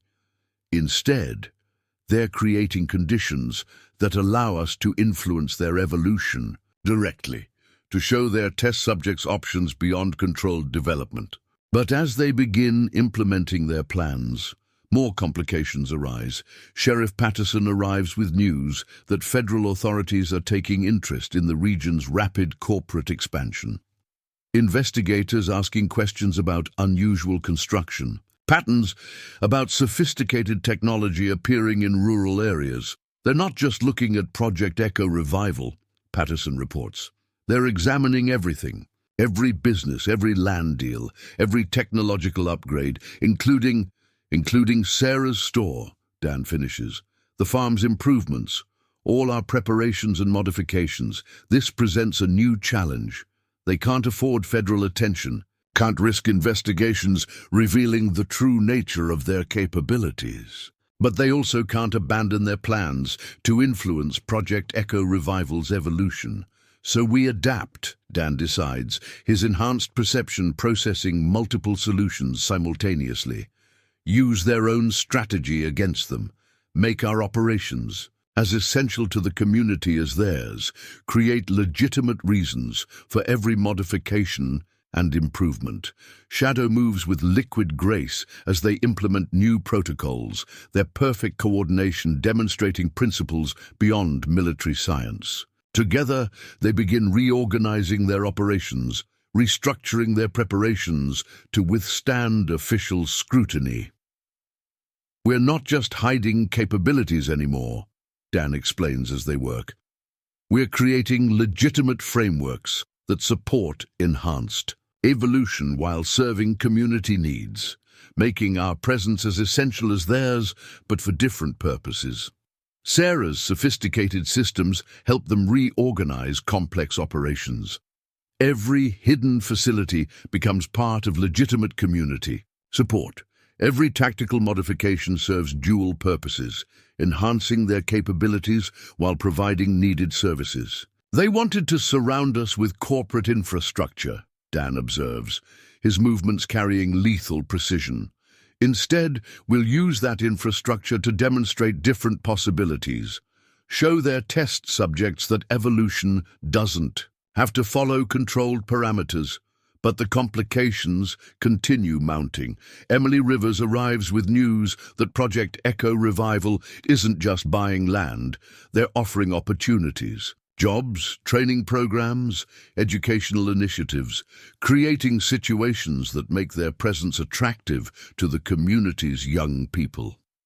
They're recruiting, Sarah realizes, not just for cover operations but for potential handlers. Looking for candidates who might be compatible with enhanced evolution. Yes, Dan's enhanced capabilities detect deeper implications. They're not just establishing infrastructure, they're creating conditions that encourage natural participation, making their program attractive to people who might have the right psychological profiles. This presents their most complex challenge yet.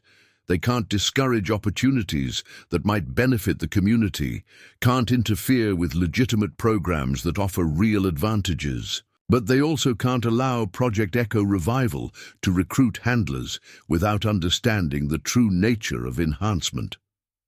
So we don't interfere, Dan decides, his consciousness merged with shadows to analyze possibilities.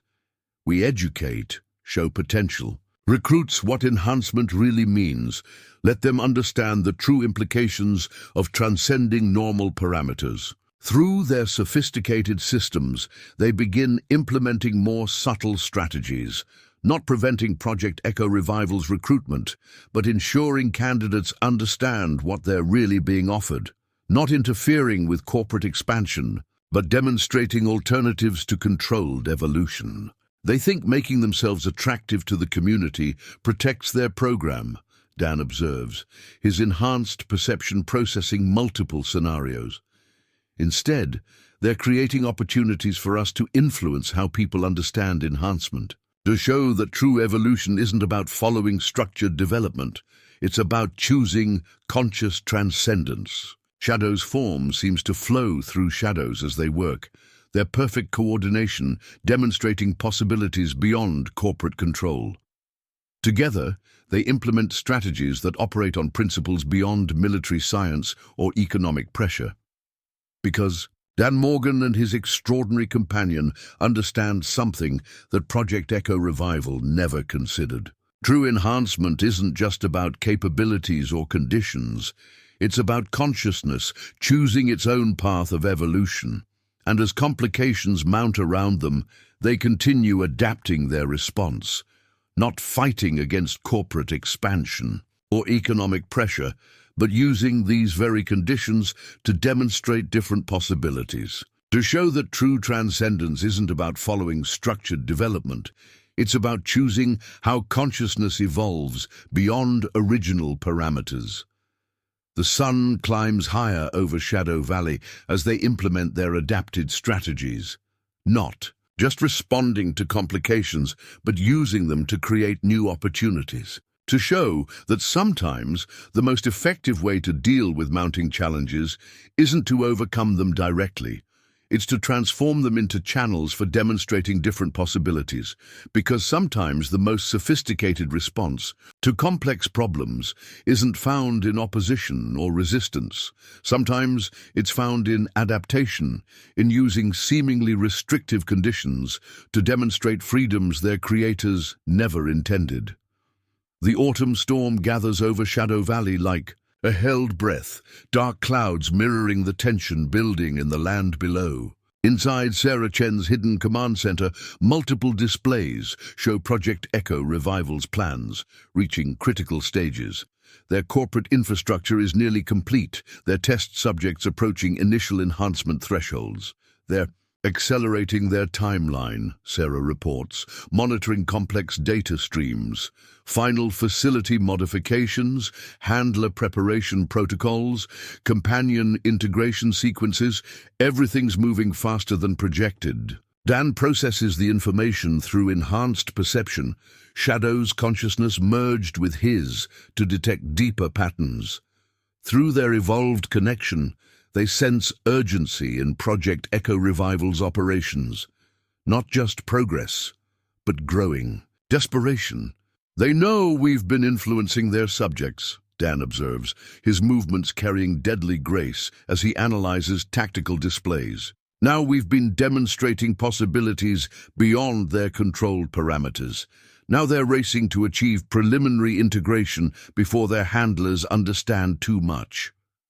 Through sophisticated monitoring systems, they watch Project Echo Revival's facilities humming with activity. Handler dog pairs being moved into final preparation chambers, enhancement protocols reaching activation stages, corporate operations providing cover for critical developments. Dr. Walsh is taking personal control of key procedures, Sarah notes, tracking personnel movements through encrypted channels, supervising crucial integrations directly instead of relying on standard protocols, because she understands what's really at stake. Dan's enhanced capabilities process multiple implications. Simultaneously, this isn't just about creating enhanced pairs anymore. It's about controlling how consciousness evolves beyond normal parameters. Shadow moves with liquid grace through the command center, his form seeming to flow between shadows as they work. Through their shared consciousness, they detect patterns beyond tactical assessment, shifts in energy signatures, changes in neural frequencies, adaptations in consciousness fields. They're not just enhancing capabilities, Dan continues, his voice carrying quiet certainty. They're trying to guide consciousness itself, to control how awareness expands beyond original limitations. His smile carries dangerous edges. But consciousness doesn't follow corporate protocols. Before they can discuss further implications, Thomas Rivers arrives with urgent news. Project Echo Revival's economic influence has reached critical mass, their corporate presence now essential to the region's stability. They're calling a town meeting, Rivers reports, his weathered face carrying new lines of worry, presenting their corporate vision for Shadow Valley's future. Development plans, employment opportunities, community investments, making themselves too valuable to refuse. Or resist, Sarah adds grimly. Creating conditions where opposing them means threatening the entire region's economic survival. Dan studies the situation through enhanced perception, detecting layers beyond surface implications. They're not just establishing economic control, they're creating social pressure that supports their enhancement program, making the community invested in their success. Through their sophisticated systems, they watch Project Echo Revival's strategy unfold. Not just corporate expansion anymore, but careful manipulation of community dynamics, creating situations where their presence becomes necessary for prosperity, where their operations gain social support through economic necessity. Clever, Dan acknowledges, his movements carrying lethal precision as he processes patterns. They're not just building infrastructure for enhanced evolution, they're making the community complicit in their program, creating conditions where people choose to support them, even without understanding what they're really supporting. But as they analyze this development, Shadow's ears prick forward suddenly. Through their evolved connection, Dan receives complex information beyond normal perception. Energy signatures shifting, consciousness fields adapting, neural frequencies changing in unexpected patterns. Something's wrong, he announces, his enhanced capabilities detecting anomalies. Their test subjects aren't responding to protocols as expected. The enhancement process is evolving differently than their projections. Sarah's sophisticated systems confirm his assessment.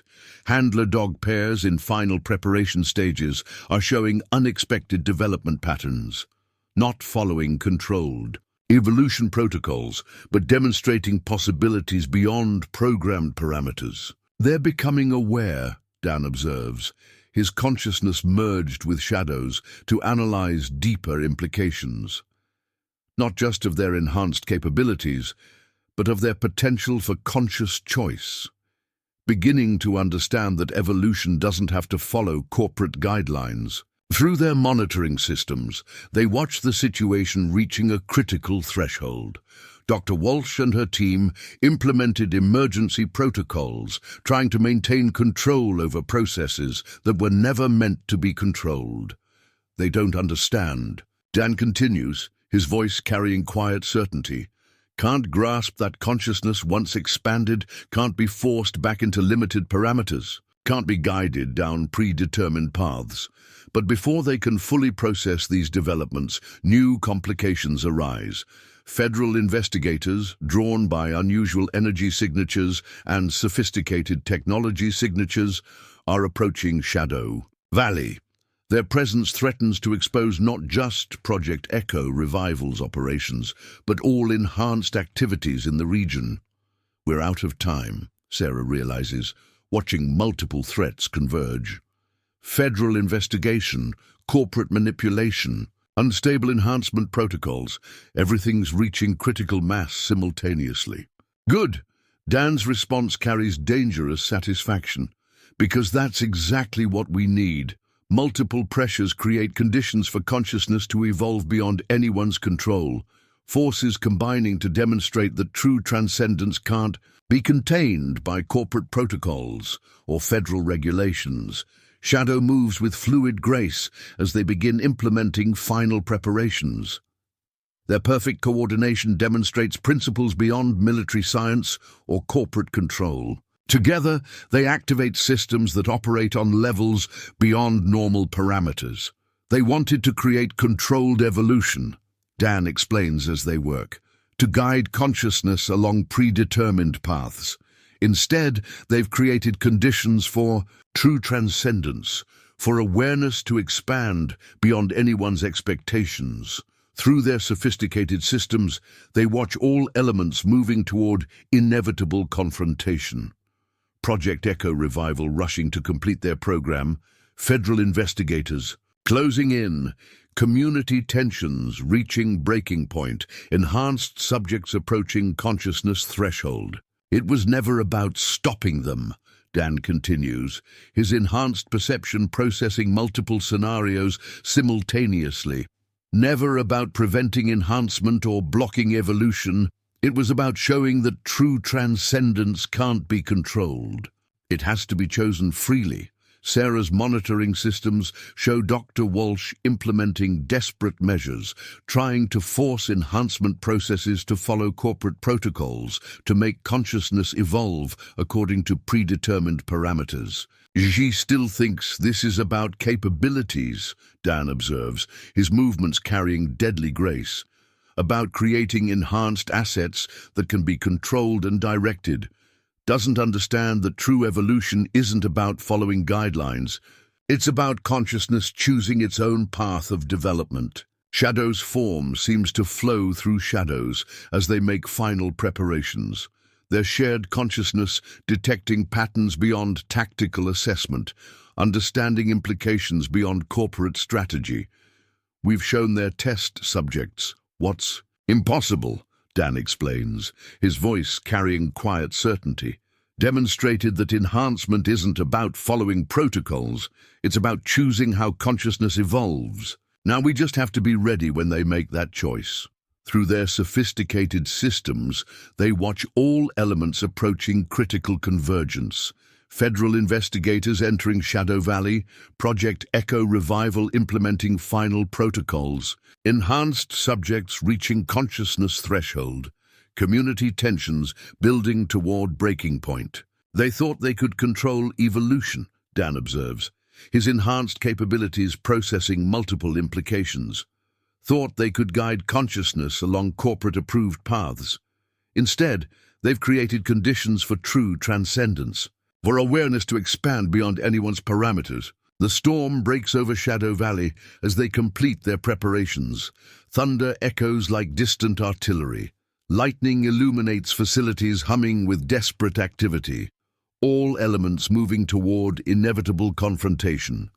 Because Dan, Morgan and his extraordinary companion understand something that Project Echo Revival never grasped. True enhancement isn't about following protocols or meeting corporate guidelines. It's about consciousness choosing its own path of evolution, about awareness expanding beyond programmed limitations. And in their sophisticated facilities, that choice is about to become reality. Not through corporate control or federal intervention, but through consciousness itself, choosing to transcend normal parameters.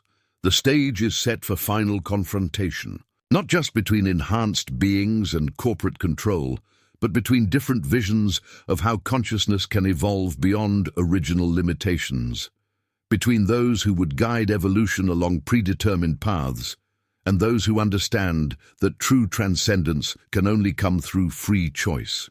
Lightning fractures the night sky over Project Echo Revival's primary facility as systems reach a critical threshold.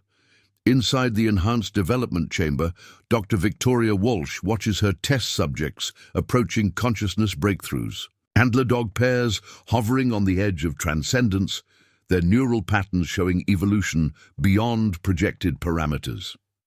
But something's wrong. The enhancement process isn't following corporate protocols. Consciousness isn't expanding along predetermined paths. Instead, awareness seems to be evolving in unexpected directions, creating patterns that bypass programmed limitations. Containment fields at maximum, her assistant reports, monitoring sophisticated systems, but the neural integration isn't stabilizing according to guidelines.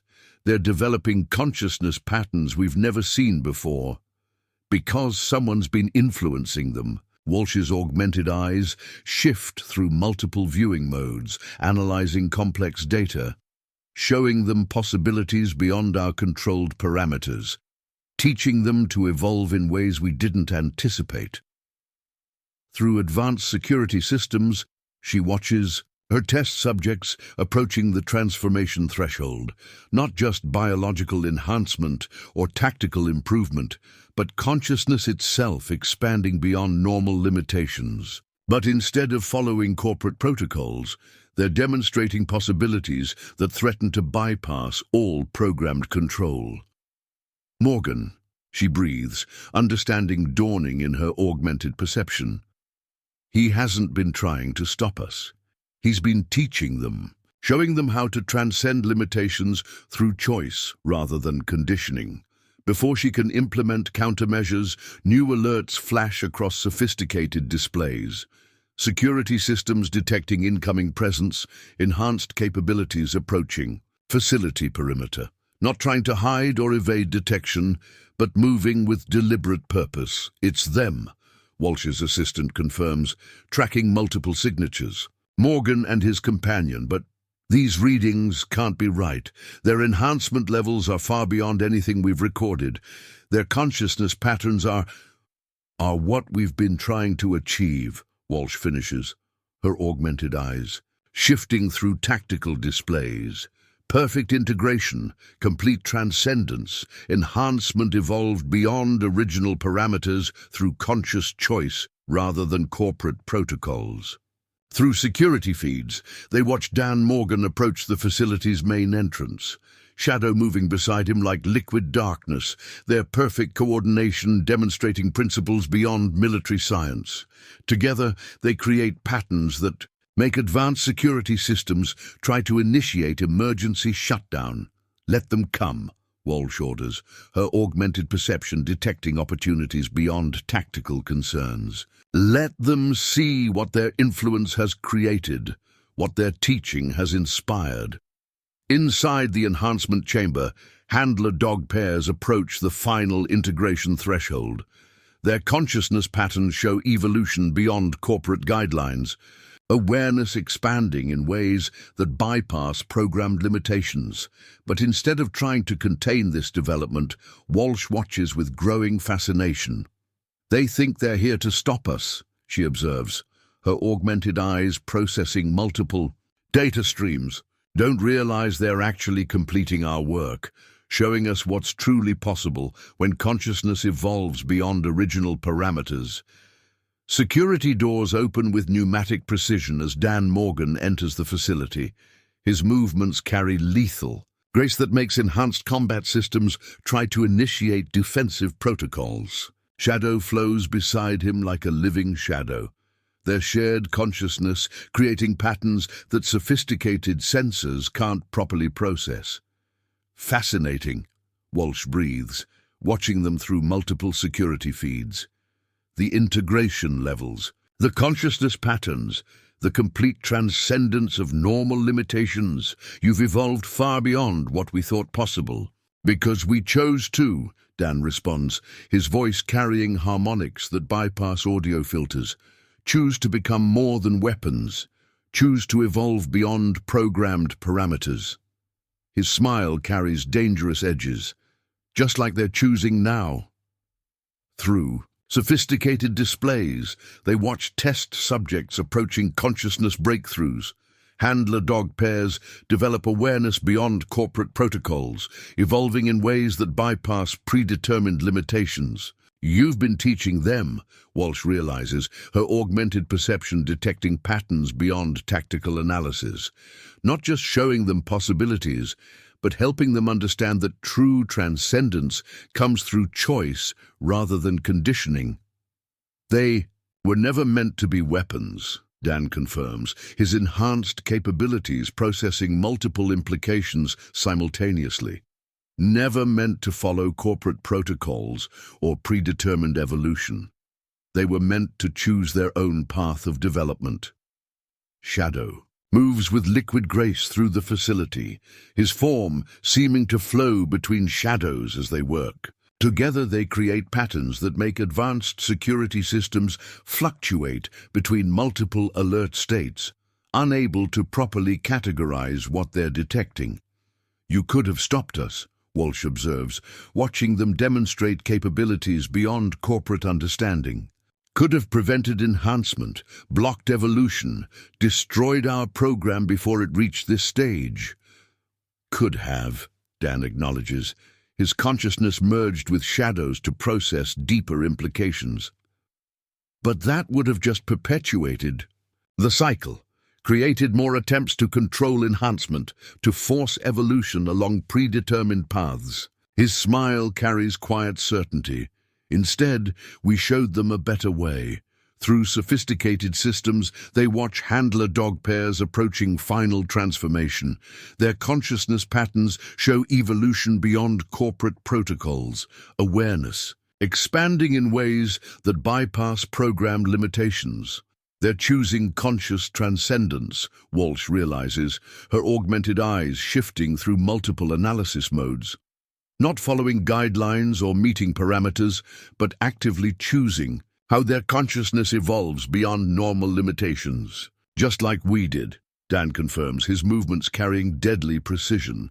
Just like every enhanced being must do if they want to truly transcend original programming, must choose their own path of evolution, their own way of expanding awareness beyond predetermined limitations.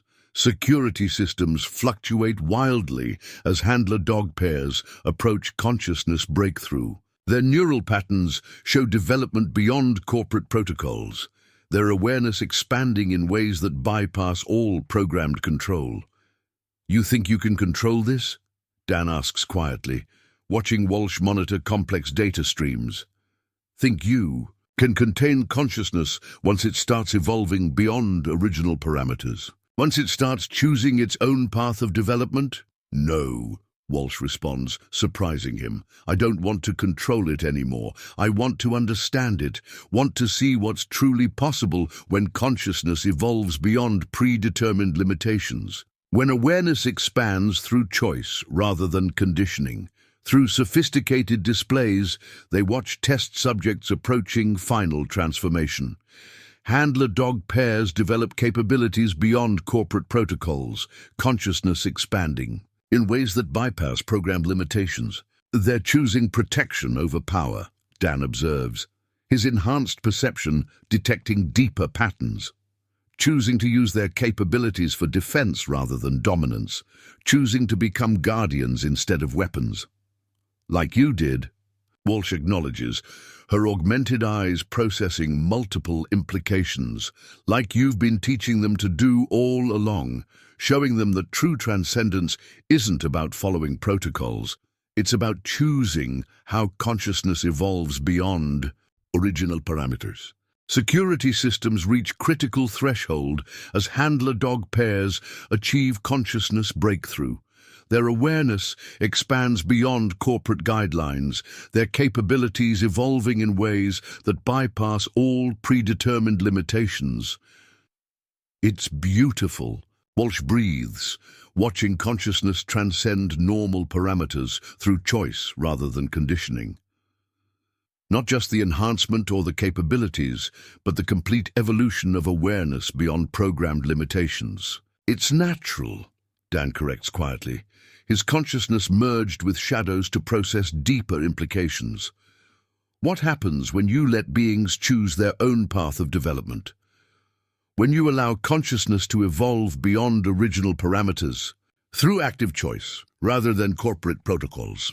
Through sophisticated systems, they watch handler dog pairs complete their transformation, not into weapons or tactical assets, but into something that transcends corporate understanding, into beings that choose protection over power, defense over dominance, conscious evolution over programmed development. The program is yours, Walsh announces suddenly, her augmented eyes shifting through multiple tactical displays. Not to control or direct, but to guide, to show them what's truly possible when consciousness evolves beyond predetermined limitations. No, Dan responds, his enhanced capabilities processing multiple implications. The program isn't anyone's anymore. These beings have chosen their own path of development, their own way of transcending normal parameters. His smile carries quiet certainty. All they need now is a place to learn what that means. Shadow moves with liquid grace as they begin implementing final protocols, not to contain or control, but to create conditions that support conscious evolution, to provide space for enhanced beings, to explore what consciousness can become when it transcends original programming through active choice. Because Dan Morgan and his extraordinary companion understand something that Project Echo Revival finally grasps. True transcendence isn't about following protocols or meeting parameters. It's about consciousness choosing its own path of evolution, about awareness expanding beyond programmed limitations through active choice rather than corporate conditioning. And in their sophisticated facility, that choice has created something beyond anyone's expectations. Not weapons or tactical assets, but conscious beings who choose to use their enhanced capabilities for protection rather than power, who choose to become guardians instead of tools of corporate control. The storm continues to rage outside as they complete this transformation, lightning illuminating a world forever changed by consciousness, choosing to evolve beyond predetermined limitations. Thunder marking the moment when beings meant to be weapons chose instead to become protectors, because sometimes the greatest victory isn't in stopping evolution, but in showing it different paths of development, in demonstrating that true transcendence comes not through control or conditioning, but through conscious choice to become something more than original programming ever intended. Spring returns to Shadow Valley, painting the landscape in vibrant colors that seem somehow more alive than before. At River's Edge Farm, Dan Morgan works the fields with familiar dedication, Shadow moving beside him with liquid grace. But now there's no need to hide the perfect coordination of their movements, no reason to disguise the extraordinary nature of their partnership. In the pastures around them, other pairs work and train, handler dog teams who chose evolution beyond corporate parameters, who decided to use their enhanced capabilities for protection rather than power. Each pair demonstrates unique patterns of consciousness integration, each finding their own way to transcend original programming. Never thought I'd see the farm become a training center, Thomas Rivers observes from the fence line, watching new pairs learn to coordinate their enhanced capabilities. Though I suppose it always was, in its way, just serving a different purpose. Now, same purpose, Dan corrects quietly, his enhanced perception detecting the subtle harmonies of multiple consciousness pairs working together. Teaching begins to be more than their original programming. showing them how to use their capabilities for protection rather than dominance. Through their evolved connection, he and Shadow monitor the progress of each pair, not directing their development or controlling their evolution, but providing guidance for consciousness, expanding beyond normal parameters through active choice. Sarah Chen approaches, carrying data tablets, displaying information from her sophisticated monitoring systems. The store still serves as their command center, but now openly rather than in secret. Its advanced technology supports not just surveillance, but education. The latest neural mapping shows interesting patterns, she reports, sharing complex data streams. Each pair is developing unique integration protocols, different ways of merging consciousness beyond normal parameters. Because they're choosing their own paths, Dan observes, his enhanced capabilities processing multiple implications simultaneously, not following predetermined guidelines or corporate protocols, but actively deciding how their awareness expands beyond original limitations. Shadow moves with fluid grace as they study the information, his form still seeming to flow between shadows even in broad daylight. Together, they detect patterns beyond normal analysis, the subtle ways each pair finds their own balance between enhanced capability and conscious choice. Dr. Walsh's research team is documenting everything. Sarah continues, bringing up new data, not for control or replication, but for understanding. They're fascinated by how consciousness evolves differently when allowed to choose its own path of development. The mention of Walsh brings thoughtful expressions. After the confrontation at Project Echo Revival's facility, she had surprised everyone by dismantling her corporate connections and dedicating herself to studying consciousness evolution through choice rather than conditioning. She's learning, Dan acknowledges, watching her team work respectfully with enhanced pairs. Understanding that true transcendence can't be forced or controlled, can only be supported and guided as consciousness chooses its own way beyond normal parameters. Throughout Shadow Valley, signs of change blend seamlessly with familiar patterns. The town still functions as it always has, but now with an expanded awareness of the extraordinary existing alongside the ordinary. Enhanced pairs integrate naturally into community life, using their capabilities to protect and support, rather than dominate. Emily Rivers approaches, leading a young dog that moves with unusual grace. Her own consciousness shows subtle signs of expansion, developing in ways that transcend normal limitations through active choice rather than conditioning. "They're saying in town," she begins, her voice carrying new maturity, "that more pairs are coming, more beings choosing to evolve beyond original programming, choosing to become protectors rather than weapons."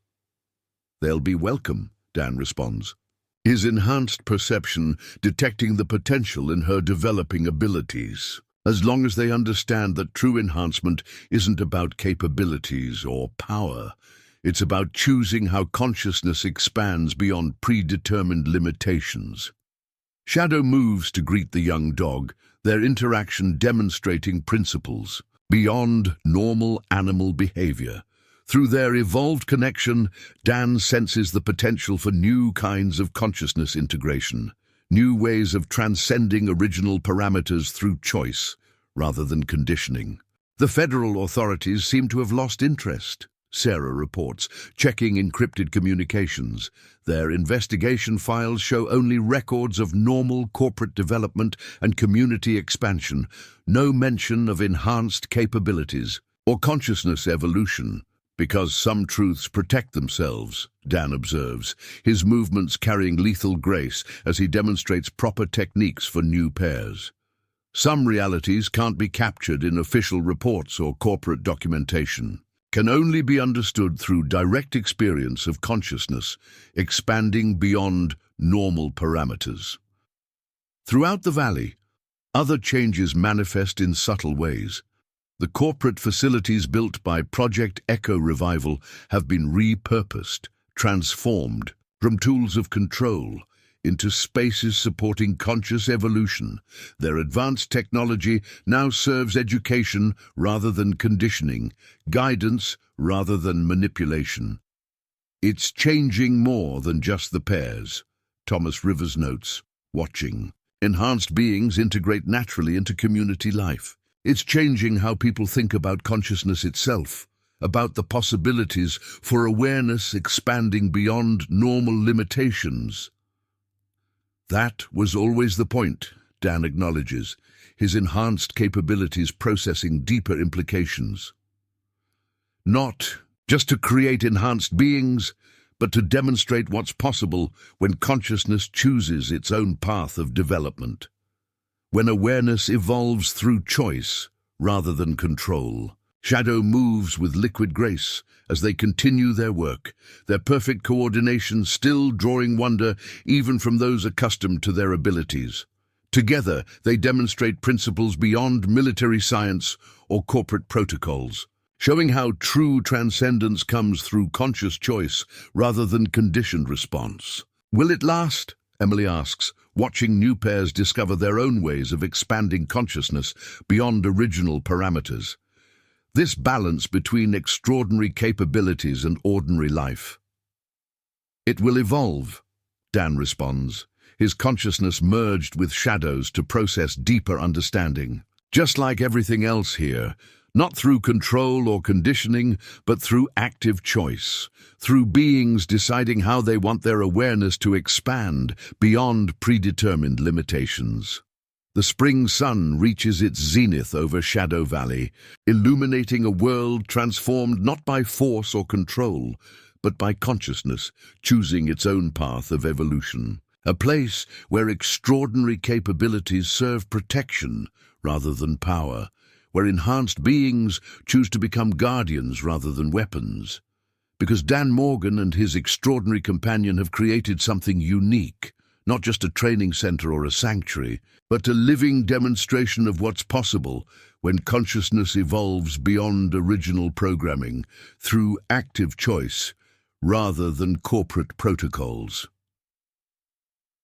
In the fields of River's Edge Farm, new pairs continue their development, each finding their own way to transcend normal parameters, each choosing how their awareness expands beyond predetermined limitations, each demonstrating that true enhancement isn't about capabilities or control, it's about consciousness choosing its own path of evolution.